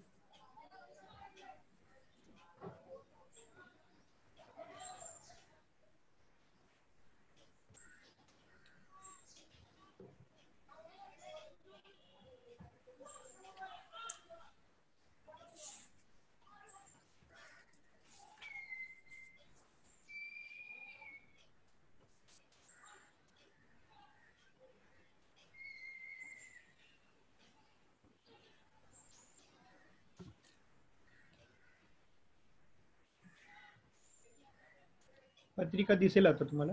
हो, दिसते का? हो, पत्रिका दिसते, पण जन्मलग्न कुंडली दिसत नाही मला. हा, मी त्याला स्क्रोल करतो. दिसते का आता? नाही, वर करा जरा, ती अजून वरती करा. हा, ओके ओके, ठीक आहे. बघा, बिल गेट्स जगातला अतिशय श्रीमंत मनुष्य, ज्यांनी मायक्रोसॉफ्टचं सगळं विश्व हे निर्माण केलं, असा हा जगातला श्रीमंत मनुष्याची पत्रिका आहे की धनप्राप्तीसाठी ही घेणं मी म्हणजे मला घ्यायचीच होती. मिथुन लग्न आहे बरं का, म्हणजे बुद्धितत्वाचं लग्न आहे. धनस्थानाकडे आपण बघणार आहोत, बाकी आपल्याला काही बघायचं नाही. धनस्थानामध्ये कर्करास आहे, धनेश चंद्र दशमात, आणि त्याचा डिस्पोजिटर गुरु जो आहे तो सिंह राशीत बसलेला आहे, तृतीय स्थानामध्ये. हा, लग्नेश बुध जो आहे तो स्वराशीचा चतुर्थात आहे, आणि तो षष्ठीशा बरोबर आहे बर का. तर आता षष्ठ स्थानाचं महत्व काय आहे हे आत्ताच मी तुम्हाला सांगितलेलं आहे, ते वेगळं सांगायला नको. त्यामुळे बुध आणि मंगळ चतुर्थ स्थानी, चंद्र जो आहे हा शनीच्या उत्तरा भाद्रपदा नक्षत्रात आहे, आणि शनी हा उच्चीचा आहे, कोणस्थानी पंचमात आहे. पंचमस्थान हे सुद्धा एक प्रकारचं धनस्थान आहे. पंचमस्थानातून आपण कला बघतो, नवनिर्मिती बघतो पंचमस्थानामधून बरं का. ही नवनिर्मिती जी त्यांनी केली त्याच्यामधून त्यांना म्हणजे ती एक प्रकारची कला त्यांनी डेव्हलप केली. शुक्र हा स्वराशीचा आहे पंचमामध्ये, त्यामुळे आणि शनी सारख्या ग्रहाबरोबर आहे, त्यामुळे अतिशय चिकाटीने आणि कष्टाने त्यांनी हे सगळं विश्व उभं केलेलं आहे. यांची जर आपण पाहिली तर सगळी धनस्थानही बलवान आहेत, त्याच्याशिवाय इतके श्रीमंत मनुष्य हा होऊच शकत नाही. गुरुसारखा गुरु जेव्हा सिंह राशीमध्ये असतो बरं का, त्यावेळेस त्याचं कर्तृत्व हे वादातीत असतं. म्हणजे आपण नेहमी वाचतो आपण की उपचय स्थानामध्ये शुभग्रह ही फार चांगली फळं देत नाहीत असं आपण म्हणतो. गुरु हा शुभग्रह आहे, पण काही वेळेस आपल्याला त्या पत्रिकेच्या अँगलनी, वेगळ्या अँगलनी आपल्याला पत्रिका बघायला लागते. गुरु हा पण सॉफ्टवेअरचा कारक आहे, गुरुकडे कॉम्प्युटर आहे, गुरुकडे फायनान्स आहे बर का. त्यामुळं आणि सिंह राशीत आहे, राजा राशीत बसलेला आहे तो. रवी जरी त्याचा डिस्पोजिटर रवी पंचमात आहे, तो तुळेचा आहे, म्हणजे जरी नीच राशीचा असला तरी सुद्धा त्याचा नीचभंग झालेला आहे. म्हणजे नीचभंगाचं फळ त्यांना मिळालेलं आहे. आपल्याला नेहमी वाटतं नीचभंगाचं फळ मिळतं का नाही, तर हे आपल्याला ह्या पत्रिकेवरून आपल्याला नक्कीच दिसतं. लग्न जर आपण बघितलं तर पुनर्वसू नक्षत्रात आहे, लग्न पुनर्वसू नक्षत्रात उदित आहे बरं का. पुनर्वसू नक्षत्र हे गुरुचं नक्षत्र आहे, आणि गुरु म्हणजे सप्तमस्थान आणि दशमस्थानाचा स्वामी गुरु हा तृतीय स्थानामध्ये बसलेला आहे बर का.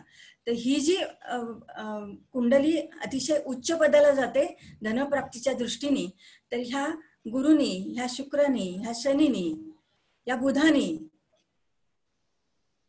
आणि मुख्य म्हणजे चंद्रानी, धनेश चंद्र आहे, या चंद्रानी त्यांना अतिशय उत्तम धनप्राप्ती दिलेली आहे. त्यामुळे जगातला सर्वात श्रीमंत माणूस म्हणजे दुसऱ्या तिसऱ्या नंबरचा श्रीमंत माणूस आपण म्हणून ह्यांच्याकडे आपण बघू शकतो.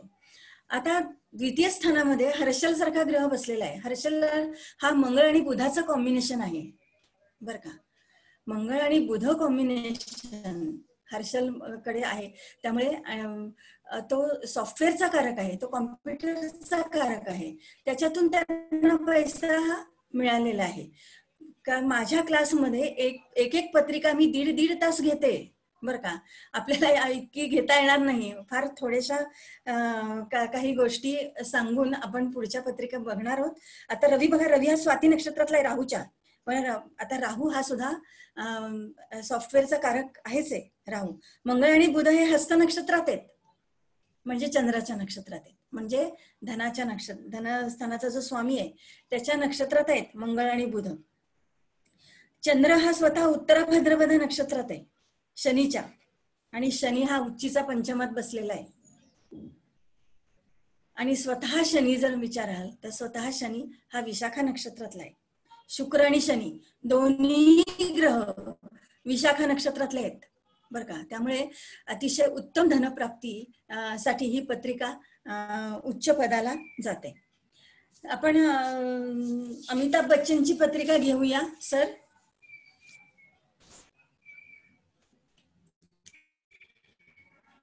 अमिताभ बच्चनची पत्रिका दाखवत आहे.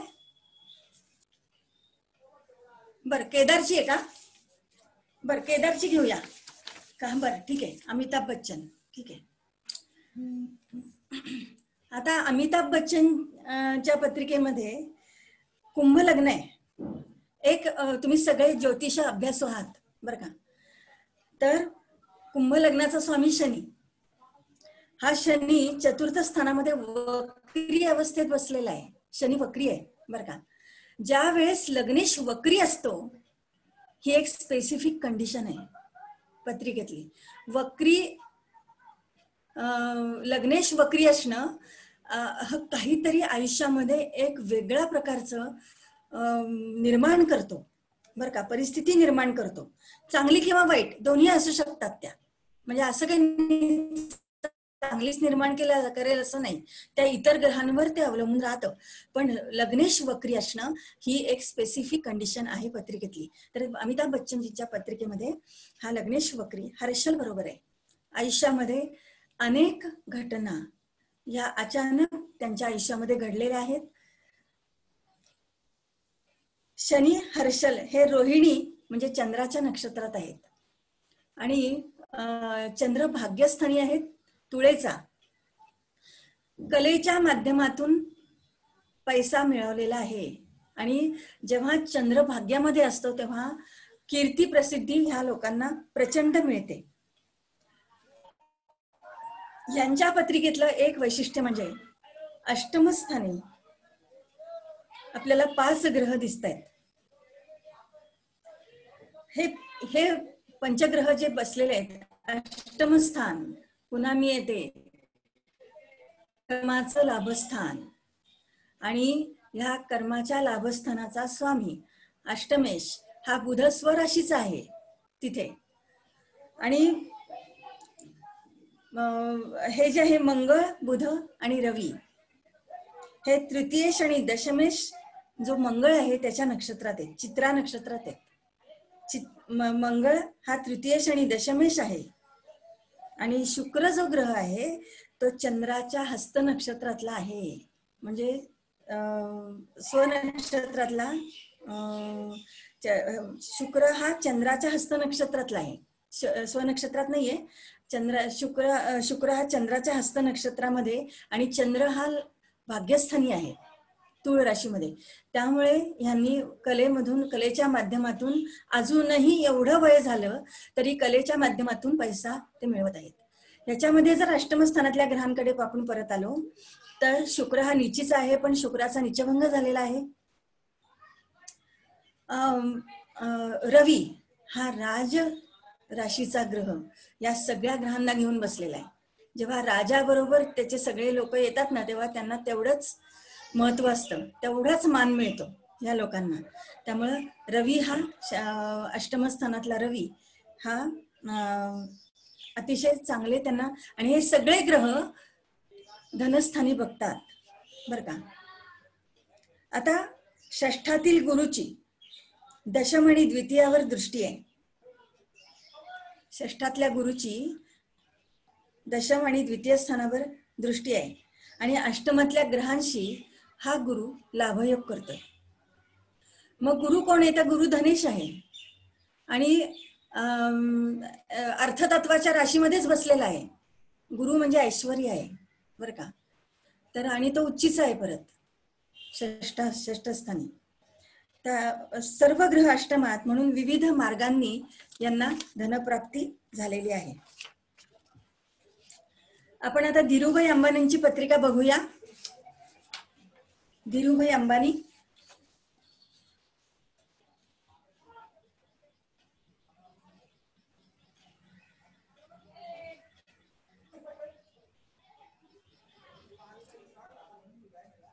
पावले सर, धीरूभाई अंबानींची पत्रिका बघूया.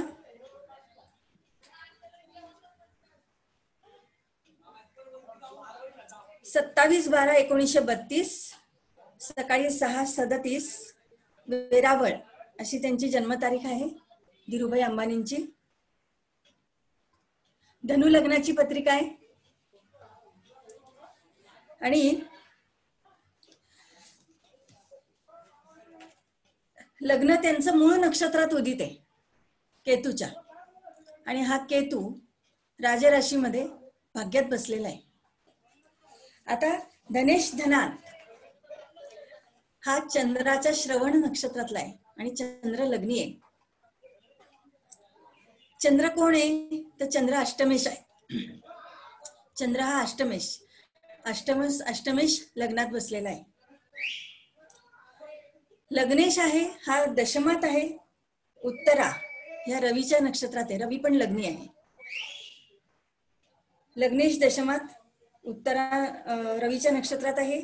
पंचमेश भाग्यात आणि भाग्येश लग्नात आहे. पंचमेश भाग्यात म्हणजे मंगळ भाग्यात आहे आणि भाग्येश लग्नामध्ये आहे, म्हणजे रवी भाग्येश रवी लग्नामध्ये आहे. वृश्चिकेमध्ये बुध आणि शुक्र हे बसलेले आहेत. वृश्चिक राशीमधले ग्रह बर का. हा एक फार महत्वाचा भाग आहे. मला आष्टेकर सरांना नेहमी म्हणायचे की वृश्चिकेतले ग्रह हे काहीतरी मिरॅकल निर्माण करतात. लक्षात आलं का.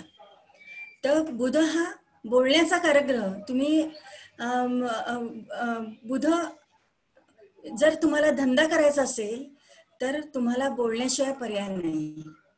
म्हणजे असं म्हणतात ना की जो बोलतो त्याचं शेण पण विकलं जातं, जो बोलत नाही त्याचं चांगले पदार्थ सुद्धा विकले जाणार नाही, असा भाग होतो. आता मिरॅकल राशीमध्ये बुध आणि शुक्रासारखे ग्रह बसलेले आहेत या धीरूभाई अंबानींच्या.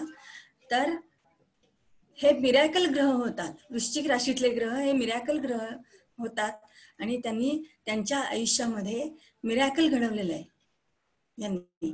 आता शनी सारखा ग्रह द्वितीय स्थानामध्ये तो आहे स्वराशीचा आहे बर का. पण म्हणजे आपण म्हणतो की अतिशय खालच्या दर्जाच्या परिस्थितीमधून ते वरच्या दर्जापर्यंत ते आलेले आहेत. म्हणजे ह्या शनीनी त्यांना जे शिकवलेलं आहे, शनी हा द्वितीय स्थानातला शनी फार शिकवून जातो बर का. प्रचंड गोष्टी शिकवतो द्वितीय स्थानातला शनी. तर ते जे शिकलेले आहेत ना, त्या शिकण्यामधून ते जे घडलेले आहेत, हे जे घडणं आहे त्यांचं, त्याच्यामुळे त्यांनी अतिशय उत्तम पैसा त्याच्यानंतर मिळालेला आहे. पुढची पत्रिका घेऊया आपण. केदारची पत्रिका घ्या सर.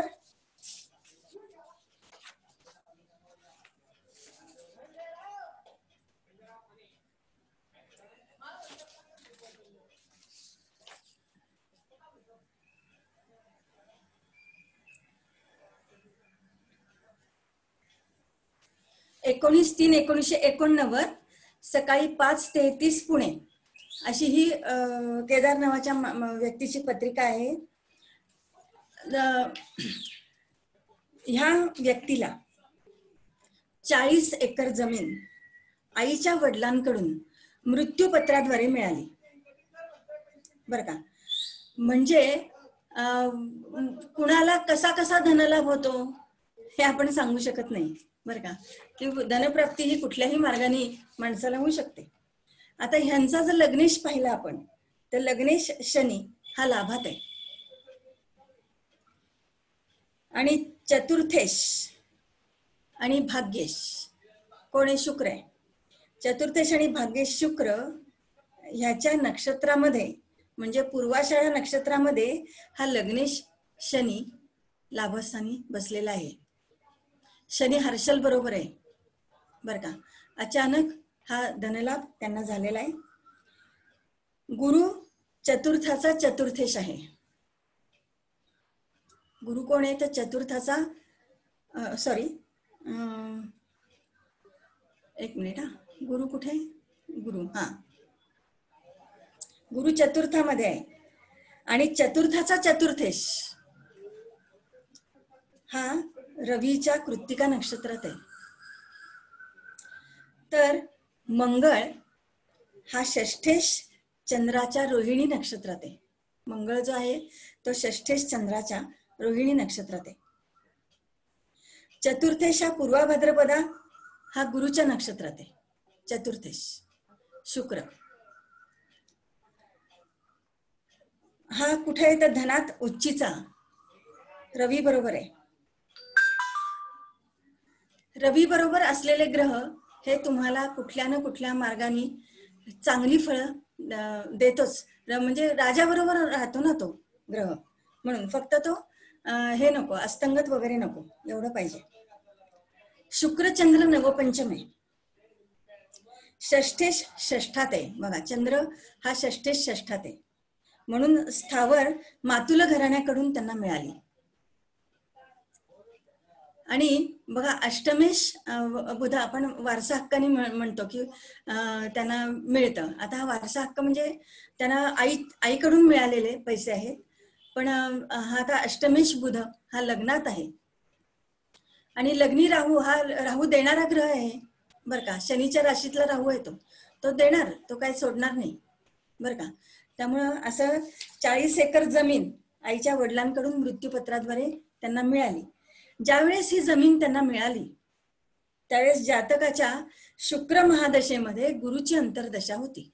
आता शुक्र हा धनात बसलेला आहे आणि गुरुची अंतर्दशा म्हणजे धनेशाच्या अंतर्दशेमध्ये आणि धनेश चतुर्थात आहे. म्हणजे ही जी आपण म्हणतो की स्थावर इस्टेट ही त्यांना शुक्र महादशामध्ये गुरुची अंतर्दशा चालू असताना त्यांना हे धनप्राप्ती झालेली आहे. आपण पुढची पत्रिका बघूया. नेहा म्हणून पुढची पत्रिका बघूया.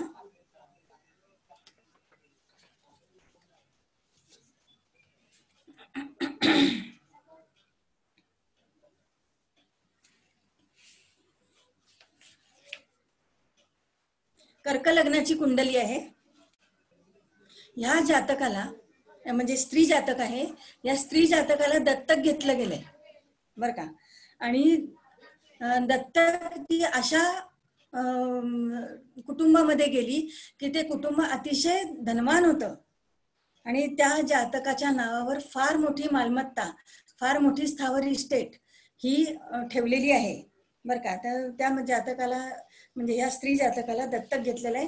10/11/1993 23चा जन्म आहे आणि पुणे अशी हे आहे. आता ह्याच्यामध्ये जर आपण बघितलं तर दत्तक योगासाठी शनीचा भाग हा खूप महत्वाचा असतो. शनी हा अष्टमात बसलेला आहे, स्वराशीचा आहे बर का.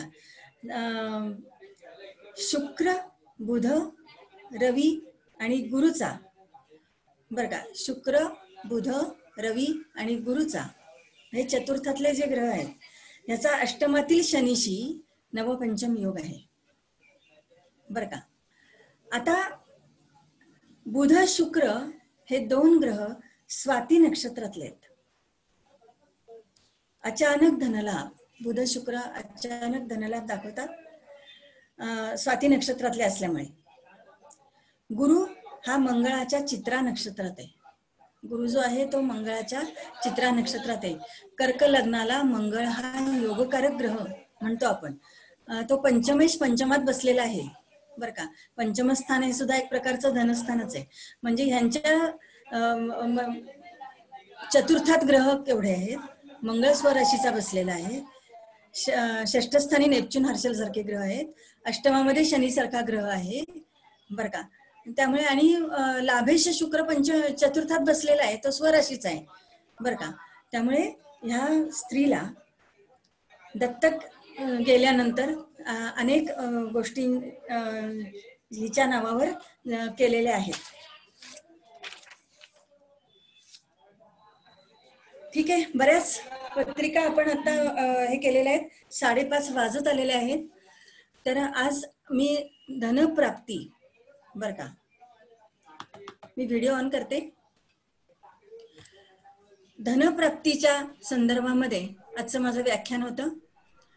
धनप्राप्ती व्यवहारासाठी चा उल्लेख करताना तुम्हाला ती तुमच्या सुखासाठी, तुमच्या अध्यात्मासाठी धनप्राप्ती कशी तुम्हाला करता येईल याचाही मी थोडासा उहापोह ह्याच्यामध्ये केला आणि तुम्हाला एका वेगळ्या विश्वात घेऊन गेले. तर धनप्राप्ती करताना ह्या धनप्राप्तीचाही विचार तुम्ही अवश्य करावा असं मी तुम्हाला सांगते.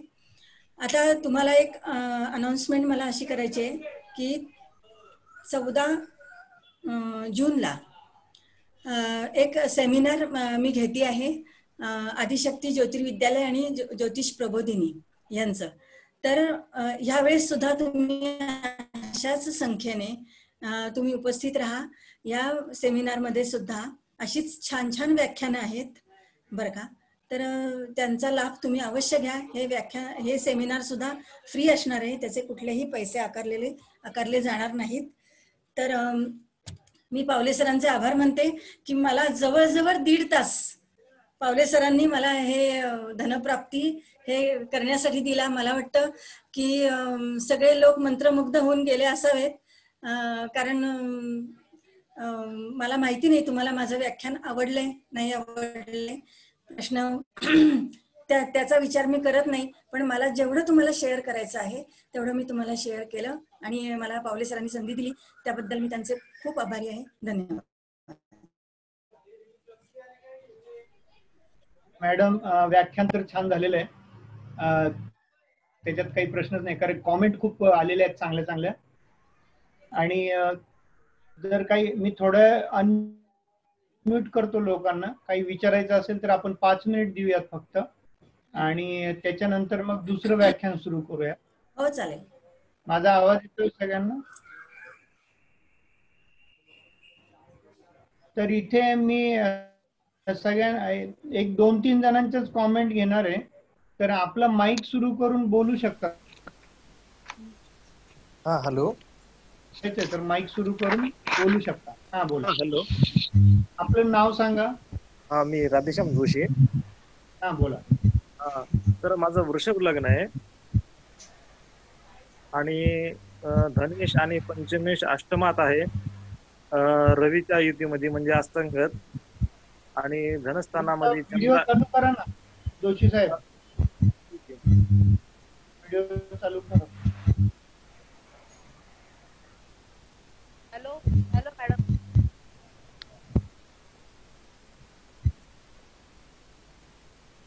Madam hello hello. हा बोला बोला. मला ते तुमचा आवाज येतोय. वृश्चिक राशीतील बुध शुक्र याच्याबद्दल सांगत होते, ते अजून थोडीशी माहिती द्या ना. काय मिरॅकल घडवतात जर चतुर्थात असेल. Hello hello hello hello madam. Hello वृश्चिक राशी. शिल्पा मॅडम तुमचं माईक ऑन करा. Hello hello. वृश्चिक राशीतील बुध शुक्र काय मिरॅकल घडवतात त्याच्याबद्दल अजून सविस्तर माहिती द्या. वृश्चिक राशी मधले बुध शुक्रच असं नाही, एक लक्षात घ्या. तुम्ही राशीकडे या बर का. वृश्चिक रास ही अष्टम स्थानातली रास आहे, लक्षात आलं का तुमच्या. निसर्ग कुंडलीप्रमाणे अष्टमस्थानातली रास आहे. अष्टमस्थानातली रास म्हणजे अष्टमस्थान जर आपण बघितलं तर अष्टमस्थान हे गुप्त गोष्टींसाठी प्रसिद्ध आहे. म्हणजे अष्टमस्थानातलं आपल्याला काहीही कळत नाही. अष्टमस्थानावरून आपण मृत्यू बघतो, बरोबर. मृत्यूचं ज्ञान आपल्याला नाही. आपला मृत्यू केव्हा होणार काय आपल्याला माहित नसतं, बरं का. जन्म आणि मृत्यू हा परमेश्वराने आपल्या हातात ठेवलेला आहे. त्याच्यानंतर टेबला खालून घेतलेला पैसा हा कळत नाही आपल्याला. म्हणजे वृश्चिक रास ही जी अष्टमस्थानातली रास आहे, या अष्टमस्थानातल्या ज्या गोष्टी आहेत ह्या अशा आपल्याला कळत नाहीत आणि ह्याचा कारक ग्रह शनी आहे. लक्षात आलं का तुमच्या? शनी हा कर्माचा कारक ग्रह आहे. कर्म हे जे भगवद्गीतेमध्ये श्रीकृष्णाने कर्माचं जे महात्म्य सांगितलेलं आहे, हे शनी तिथं, शनी हा तिथला कारक ग्रह आहे. त्यामुळे अष्टमस्थानामध्ये असणारे जे ग्रह हे तुमच्याशी कसे बोलतात बरं का, तर तुम्हाला ते दाखवून देतात. म्हणजे ते तुम्हाला विशद करत नाहीत, ते ऍक्च्युअल तुम्हाला तुमच्या आयुष्यामध्ये चांगल्या किंवा वाईट गोष्टी घडवतात आणि त्या घडल्यानंतर तुम्हाला कळतं की अरे हे कसं घडलं, हे तर मी कधीच अपेक्षा केली नव्हती याची. तर नुसते बुध आणि शुक्र नाही. आता आपण बुध शुक्र का घेतला तर आपण धनप्राप्ती बघतोय म्हणून बुध शुक्र घेतला मी. लक्षात आलं का? पण इतर कुठलेही ग्रह तुम्ही घ्या, या कुठल्याही अष्टम वृश्चिक राशीमध्ये असतील तर ते मिरॅकल राशीमधले ग्रह आहेत. ते काहीतरी तुम्हाला वेगळं घडवतात. आता वृश्चिक राशीतला जर शनी असेल, लक्षात घ्या, तर शनी हा तुम्हाला कष्ट करून पैसा देतो बर का. पण पैसा असा भरपूर देतो की समाधान, आपण म्हणतो ना की ते समाधान देतो. पैसा भरपूर आहे पण त्याचं समाधान नसेल तर त्याचा उपयोग नाही. असा पैसा देतो आणि असा पैसा देतो की त्याच्यानंतर शनी हा वैराग्याचा कारक ग्रह आहे. आता असं वाटतं की बस भरपूर पैसा आहे आता नको, असं वाटतं बरं का.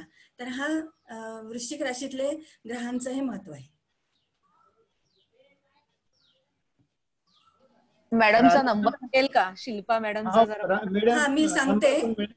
982982 33 हॅलो 22117. हा हॅलो मॅडम, मी राधेश्याम जोशी बोलतोय. हा बोला. हा माझा वृषभ लग्न आहे हा आणि धनेश आणि पंचमेश आणि चतुर्थेश आणि तृतीयेश धनस्थानामध्ये आहे आणि धनेश आणि पंचमेश आणि चतुर्थेश अष्टमामध्ये आहे. रवी बुध. हा रवी बुध आणि कोण आहेत? हा रवी बुध अष्टमामध्ये आहे. बर मग हा धनेश आणि पंचमेश अष्टमात आणि चतुर्थेश अष्टमात आणि रवी आणि बुध हा अस्तंगत म्हणजे आदित्य योग आहे. बर. तर सध्याच्याला बुधाची महादशा चालू आहे मला. तर धनसंचय तेवढा काही होत नाहीये, त्याच्याबद्दल काही मार्गदर्शन? बघा बर का, धनाच्या बाबतीमध्ये विचार करताना आपल्याला पहिल्यांदा लग्नाकडे लक्ष द्यावं लागतं. लग्नेश हा वृषभ लग्न आहे. हा लग्नेश हा वृषभ लग्न आहे. लग्नेश हा भाग्यात मकरेचा आहे.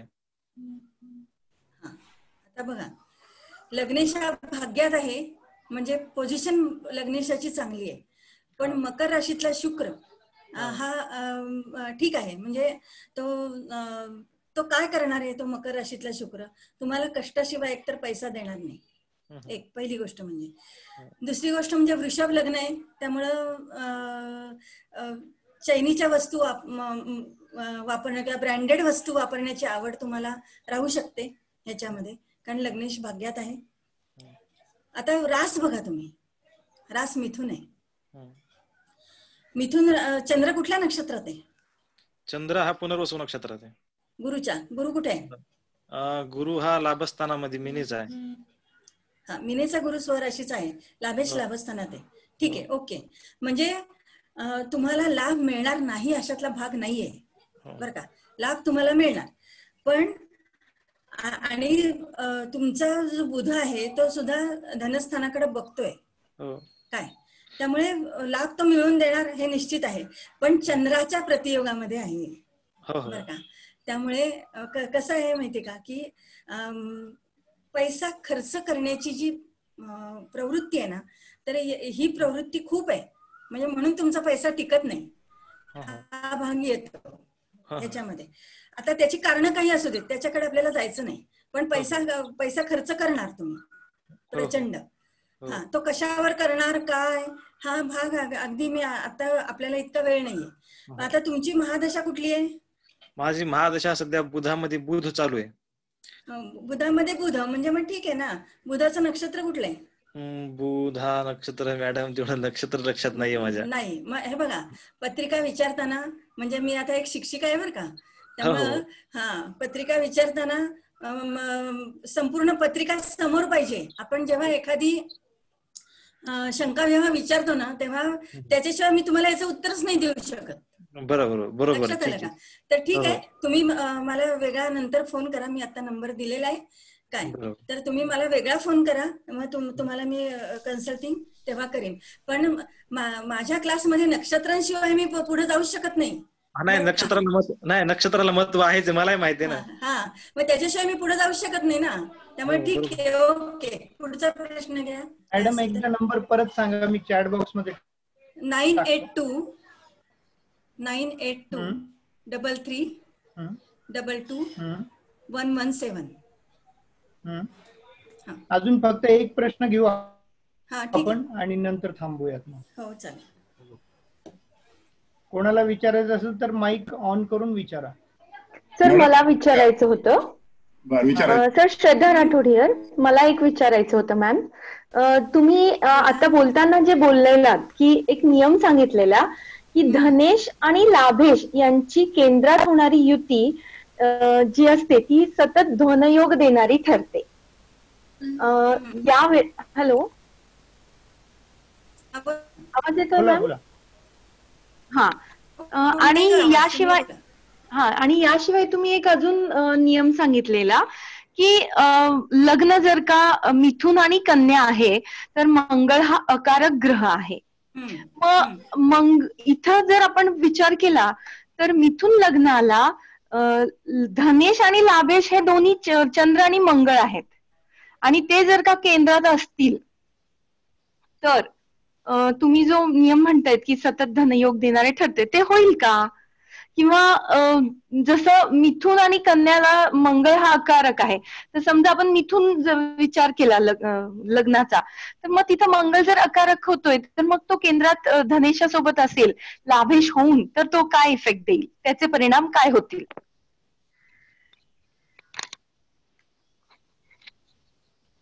सर, मॅमचा आवाज येत नाहीये. मॅमचा आवाज बंद झालाय, अनम्यूट करायला पाहिजे त्यांना.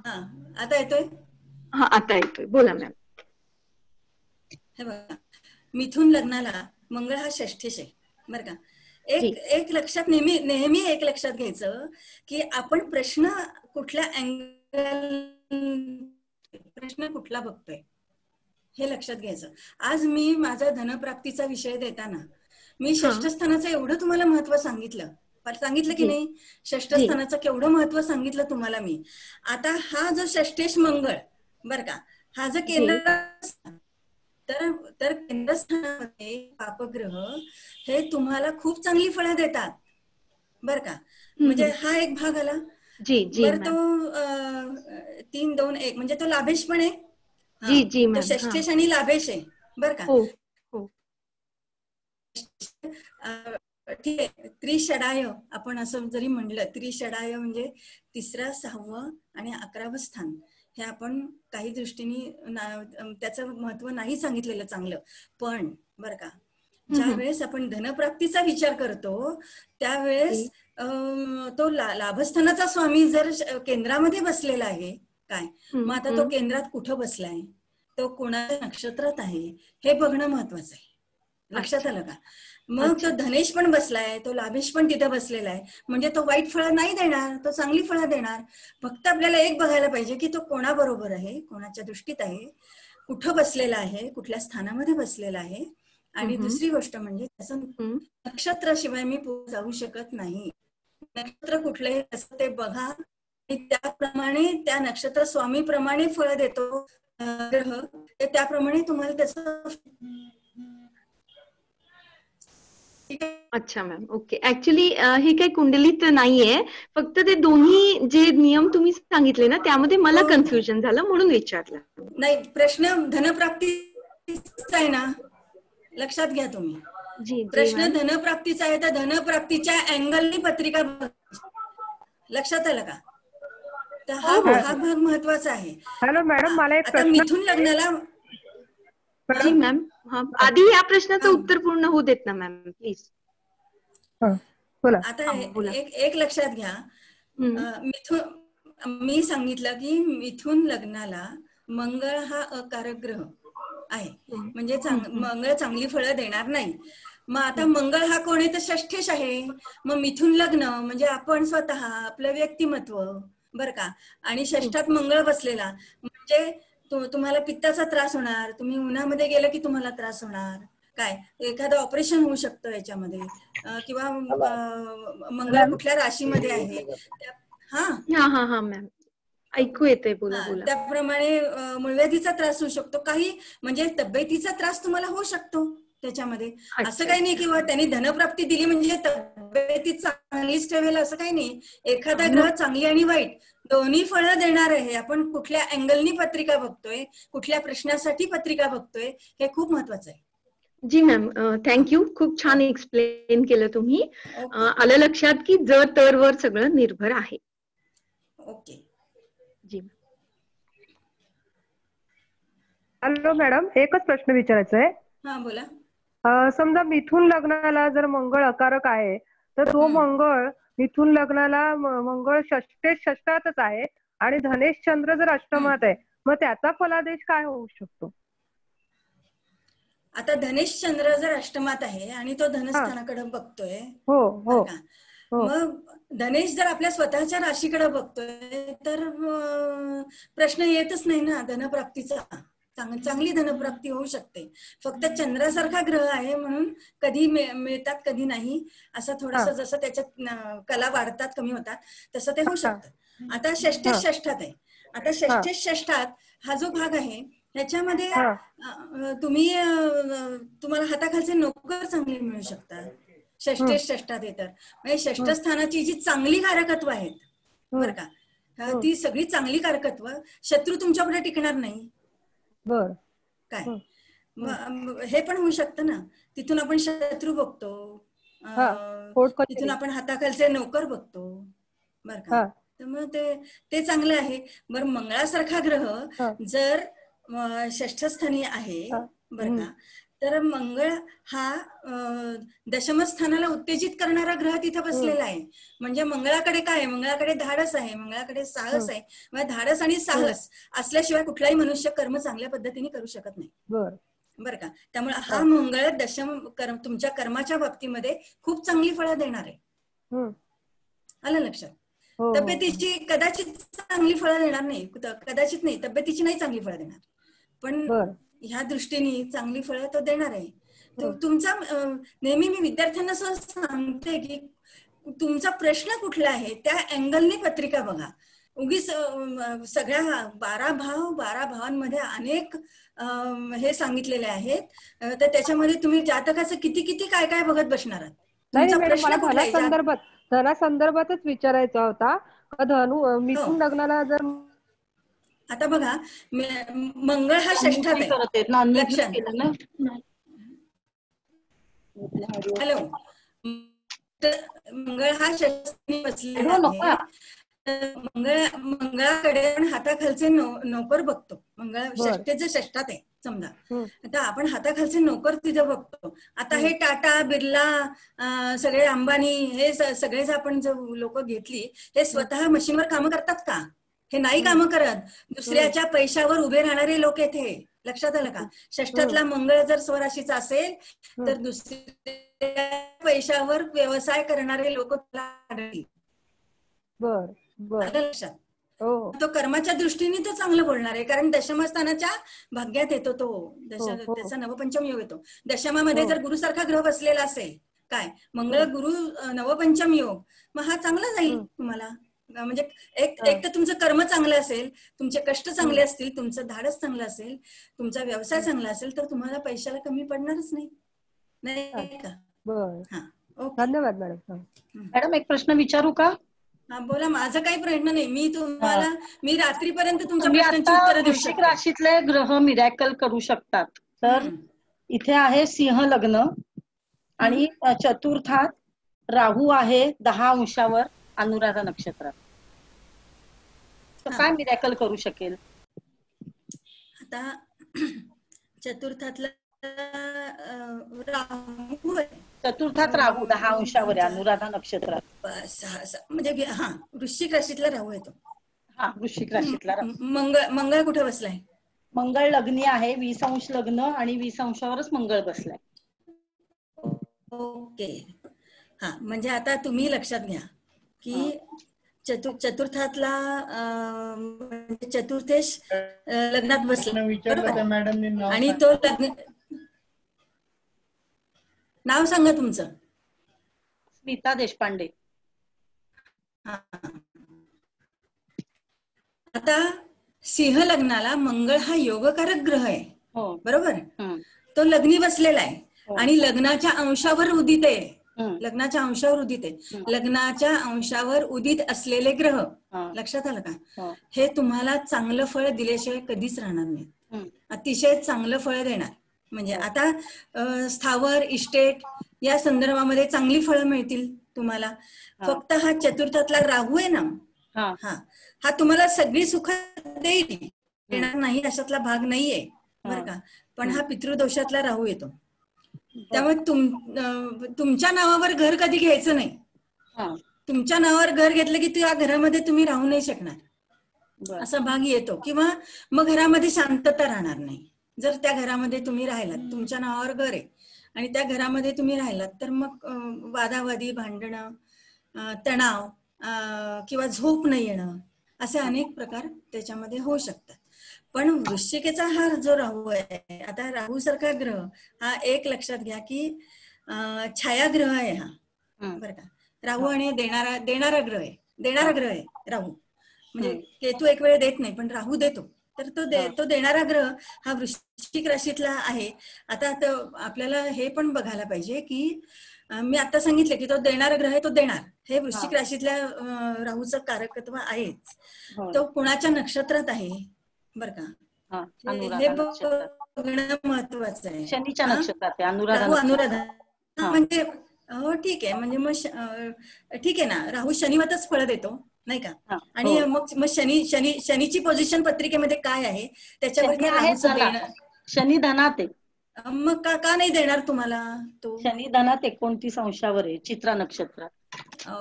बर, चित्रा मग मंगळाच्या नक्षत्रात आहे. म्हणजे मग काय झालं, म्हणजे तो देणारच ना तुम्हाला नाही का. पैसा हा देणार. पैशाचं सुख हे शेवटी तुमच्या मानण्यावर अवलंबून राहील असं ते दाखवतो. कारण राहू येतो. कारण त्याची दृष्टी जी आहे ना, समोर 5 ग्रह बसलेत दशमात. म्हणजे ते सगळे 5 ग्रह केतू बरोबर आहेत. केतू बरोबर आहेत. बुध, शुक्र, गुरु, रवी आणि केतू एवढे ग्रह दशमात आहेत. त्याच्यावर परत दृष्टी पडतीये ना त्याची, राहूची. हो आहे ना. राहूची दृष्टी पडतीये. पण शेवटी राहू आणि केतू हे समोरासमोर असणारच आहेत. आता एक लक्षात घ्या, केतू बरोबर जर हे जे ग्रह बसलेले आहेत बरं का दशमामध्ये, तर ते त्यांच्या कारकत्वामध्ये काहीतरी कमतरता नक्की आणणार आहेत. ते आता कुठल्या कुठल्या स्थानांचे कारक ग्रह आहेत हे बघा आणि त्याप्रमाणे त्याचं फळ बघा काय आहे ते. पण वडिलांपासून लांब वगैरे असं काही दशमात ग्रह असल्यामुळे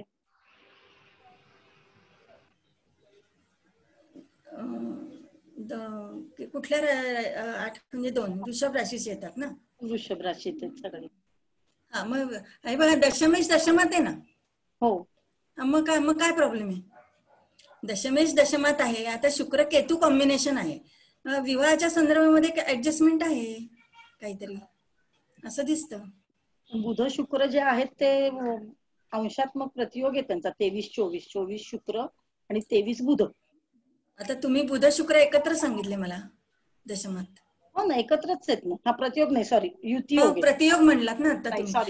एक लक्षात काय माहितीये का, हा काय कसं असतं की त्या अँगलनी सटासट पत्रिका बघितली जाते बरं का. हा असं असं होतं ते. तर ठीक आहे, तुम्हाला आता फक्त वृश्चिकेच्या राहूचा प्रश्न होता, तर तो मी तुम्हाला विशद केला. माझ्या पाहण्यामध्ये चतुर्थातला राहू जो आहे, माझ्या एका पाहण्यातल्या एका माणसाच्या पत्रिकेमध्ये आहे, घर मिळण्यासंबंधी कधीही त्रास झालेला नाहीये त्यांना बरं का. फक्त स्वतःच्या नावावर घर त्यांनी कधी घेतलं नाही. आता त्यांच्या मनात आलं की व्यवसायासाठी जागा पाहिजे की हजर आहे. आता मनात आलं, आता जवळजवळ 2.5 कोटीचा फ्लॅट घेतलाय सहकार नगरमध्ये बरं का त्या माणसाने. म्हणजे चतुर्थातच राहू आहे बरं का. मग चतुर्थातला राहू देत नाही असं नाहीये. त्याच्यात तो वृश्चिकेचा राहू आहे म्हणजे तो देणार, आणि त्या वृश्चिकेचा राहू आहे म्हणजे योगकारक ग्रहाच्या राशीमध्ये बसलेला येतो. देणार नाही असं नाहीये. ठीक आहे. मी विचारू का मॅडम? मी विचारू? थँक्यू मॅडम, खूप छान सांगितलं. Hello madam. बोला ना, बोला ना मॅडम. विचारायचं होतं. हॅलो, आवाज येत नाही. हा, विचारू मॅडम मी? बोला ना. मी उज्ज्वला शिरसाट बोलते. मला आता हे वृश्चिकेतलं मिरॅकलचं, तर माझ्या एक सिंह लग्नाची कुंडली आहे आणि चतुर्थामध्ये गुरु, केतू, हर्षल, रवी, बुध हे 5 ग्रह आहेत. तर त्यातलं गुरु केतू ज्येष्ठा नक्षत्रात आहे, बुध पण ज्येष्ठा नक्षत्रात आहे आणि हर्षल रवी अनुराधा नक्षत्रात आहे. तर मग याबद्दल काय? आता बघा, ह्या वृश्चिक राशीतल्या या ग्रहांनी काहीतरी तुमच्या आयुष्यामध्ये मिरॅकल घडवलेलं असणार आहे बरं का. आता मला ही कोणाची पत्रिका आहे काय आहे मला काही माहिती नाही, तुमचं मागचं मला काही माहिती नाही, कारण आपण आपल्याकडे जेव्हा एखादा जातक येतो तेव्हा त्याचं आधी आम्ही ऐकत असतो आणि त्या अँगलने आपण पत्रिका सोडवत असतो. पण ह्या वृश्चिक राशीतल्या या ग्रहांनी काहीतरी नक्की तुम्हाला दिलंय हे नक्की आहे, हे लक्षात घ्या. गुरु केतू सारखं कॉम्बिनेशन अध्यात्मामध्ये हा प्रगती करणारा योग आहे, लक्षात आलं. मुलाची माझ्या त्याचा जास्त खूप काही विश्वास नाहीये अजून, आणि त्याला आता गुरुचीच महादशा चालू आहे, म्हणजे पंचमेश आणि अष्टमेश. बर, आता बघा हे सगळे ग्रह म्हणजे गुरु, केतू आणि रवी हे म्हणजे चतुर्थात बसलेले वृश्चिक राशीमध्ये. हा, तर सांगते ना बुधाकडे आपण नंतर येऊया. बुध पण आहे, पंचमेशच आहे बुध सुद्धा, पण हर्षल बरोबर आहेत. लक्षात आलं का? हर्षल हा ग्रह कसा आहे, हर्षल हा ग्रह आधुनिक ग्रह आहे बर का.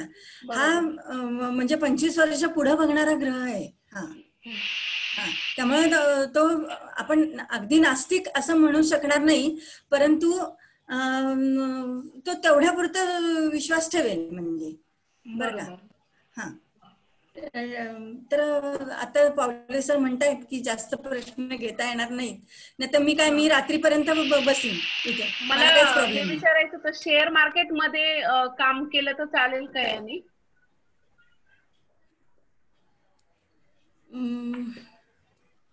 नाही, मला नाही. हे बघा, ह्या प्रश्नाचं उत्तर इतक्या पटकन देणं, कारण त्याच्यावर तुमचं बरंच हे अवलंबून असतं बरं का. आता महादशा, अंतर्दशा, गोचर, त्या ग्रहांची नक्षत्र ही कुठली चालू आहेत हे बघितल्याशिवाय तुम्हाला मी ह्याचं उत्तर देऊ शकत नाही. जनरल उत्तर देऊ शकतो आपण, लक्षात आलं का? इम्पॉर्टंट प्रश्न आणि नेमकं. तर आता हे प्रश्नोत्तर आपण थांबूयात. मी सगळ्यांना म्यूट करतोय. आणि मॅडम आपण खूप छान व्याख्यान दिलं, तर आपले मी आभार व्यक्त करतो. आणि सगळ्यांनी छान ऐकलं आणि कॉमेंट पण दिलेले आहेत आणि प्रश्नोत्तरामध्ये पण भाग घेतला लोकांनी, तर मी सगळ्यांचे आभार मानतो. आणि मी आता तुमच्या ज्या व्याख्यात्या आहेत अंजली पोद्दार मॅडम, तर त्यांना मी विनंती करतो की त्यांनी थोडंसं बोलावं, म्हणजे मला त्यांच्या समोर दिसेल व्ह्यू. व्हिडिओ चालू करा मॅडम तुमचा आणि ऑडिओ पण. हॅलो अंजली मॅडम, माझा आवाज येतोय का? अंजली मॅडम तुमचा माईक चालू करा. आणि बोला थोडं, म्हणजे तुमचं मला स्क्रीनवर दिसेल. हॅलो. हा मॅडम, फक्त मायक्रोफोन ऑन करा तुमचा. झालं. तर रेडी आहे मी. नमस्कार. नमस्कार. नमस्कार. हो. तर मी एक औपचारिक परिचय करून देतो. काही जे तसं मॅडम फेमस आहेत, पण ज्या लोकांना काही थोडस माहित नसेल त्या नवीन लोकांकरता.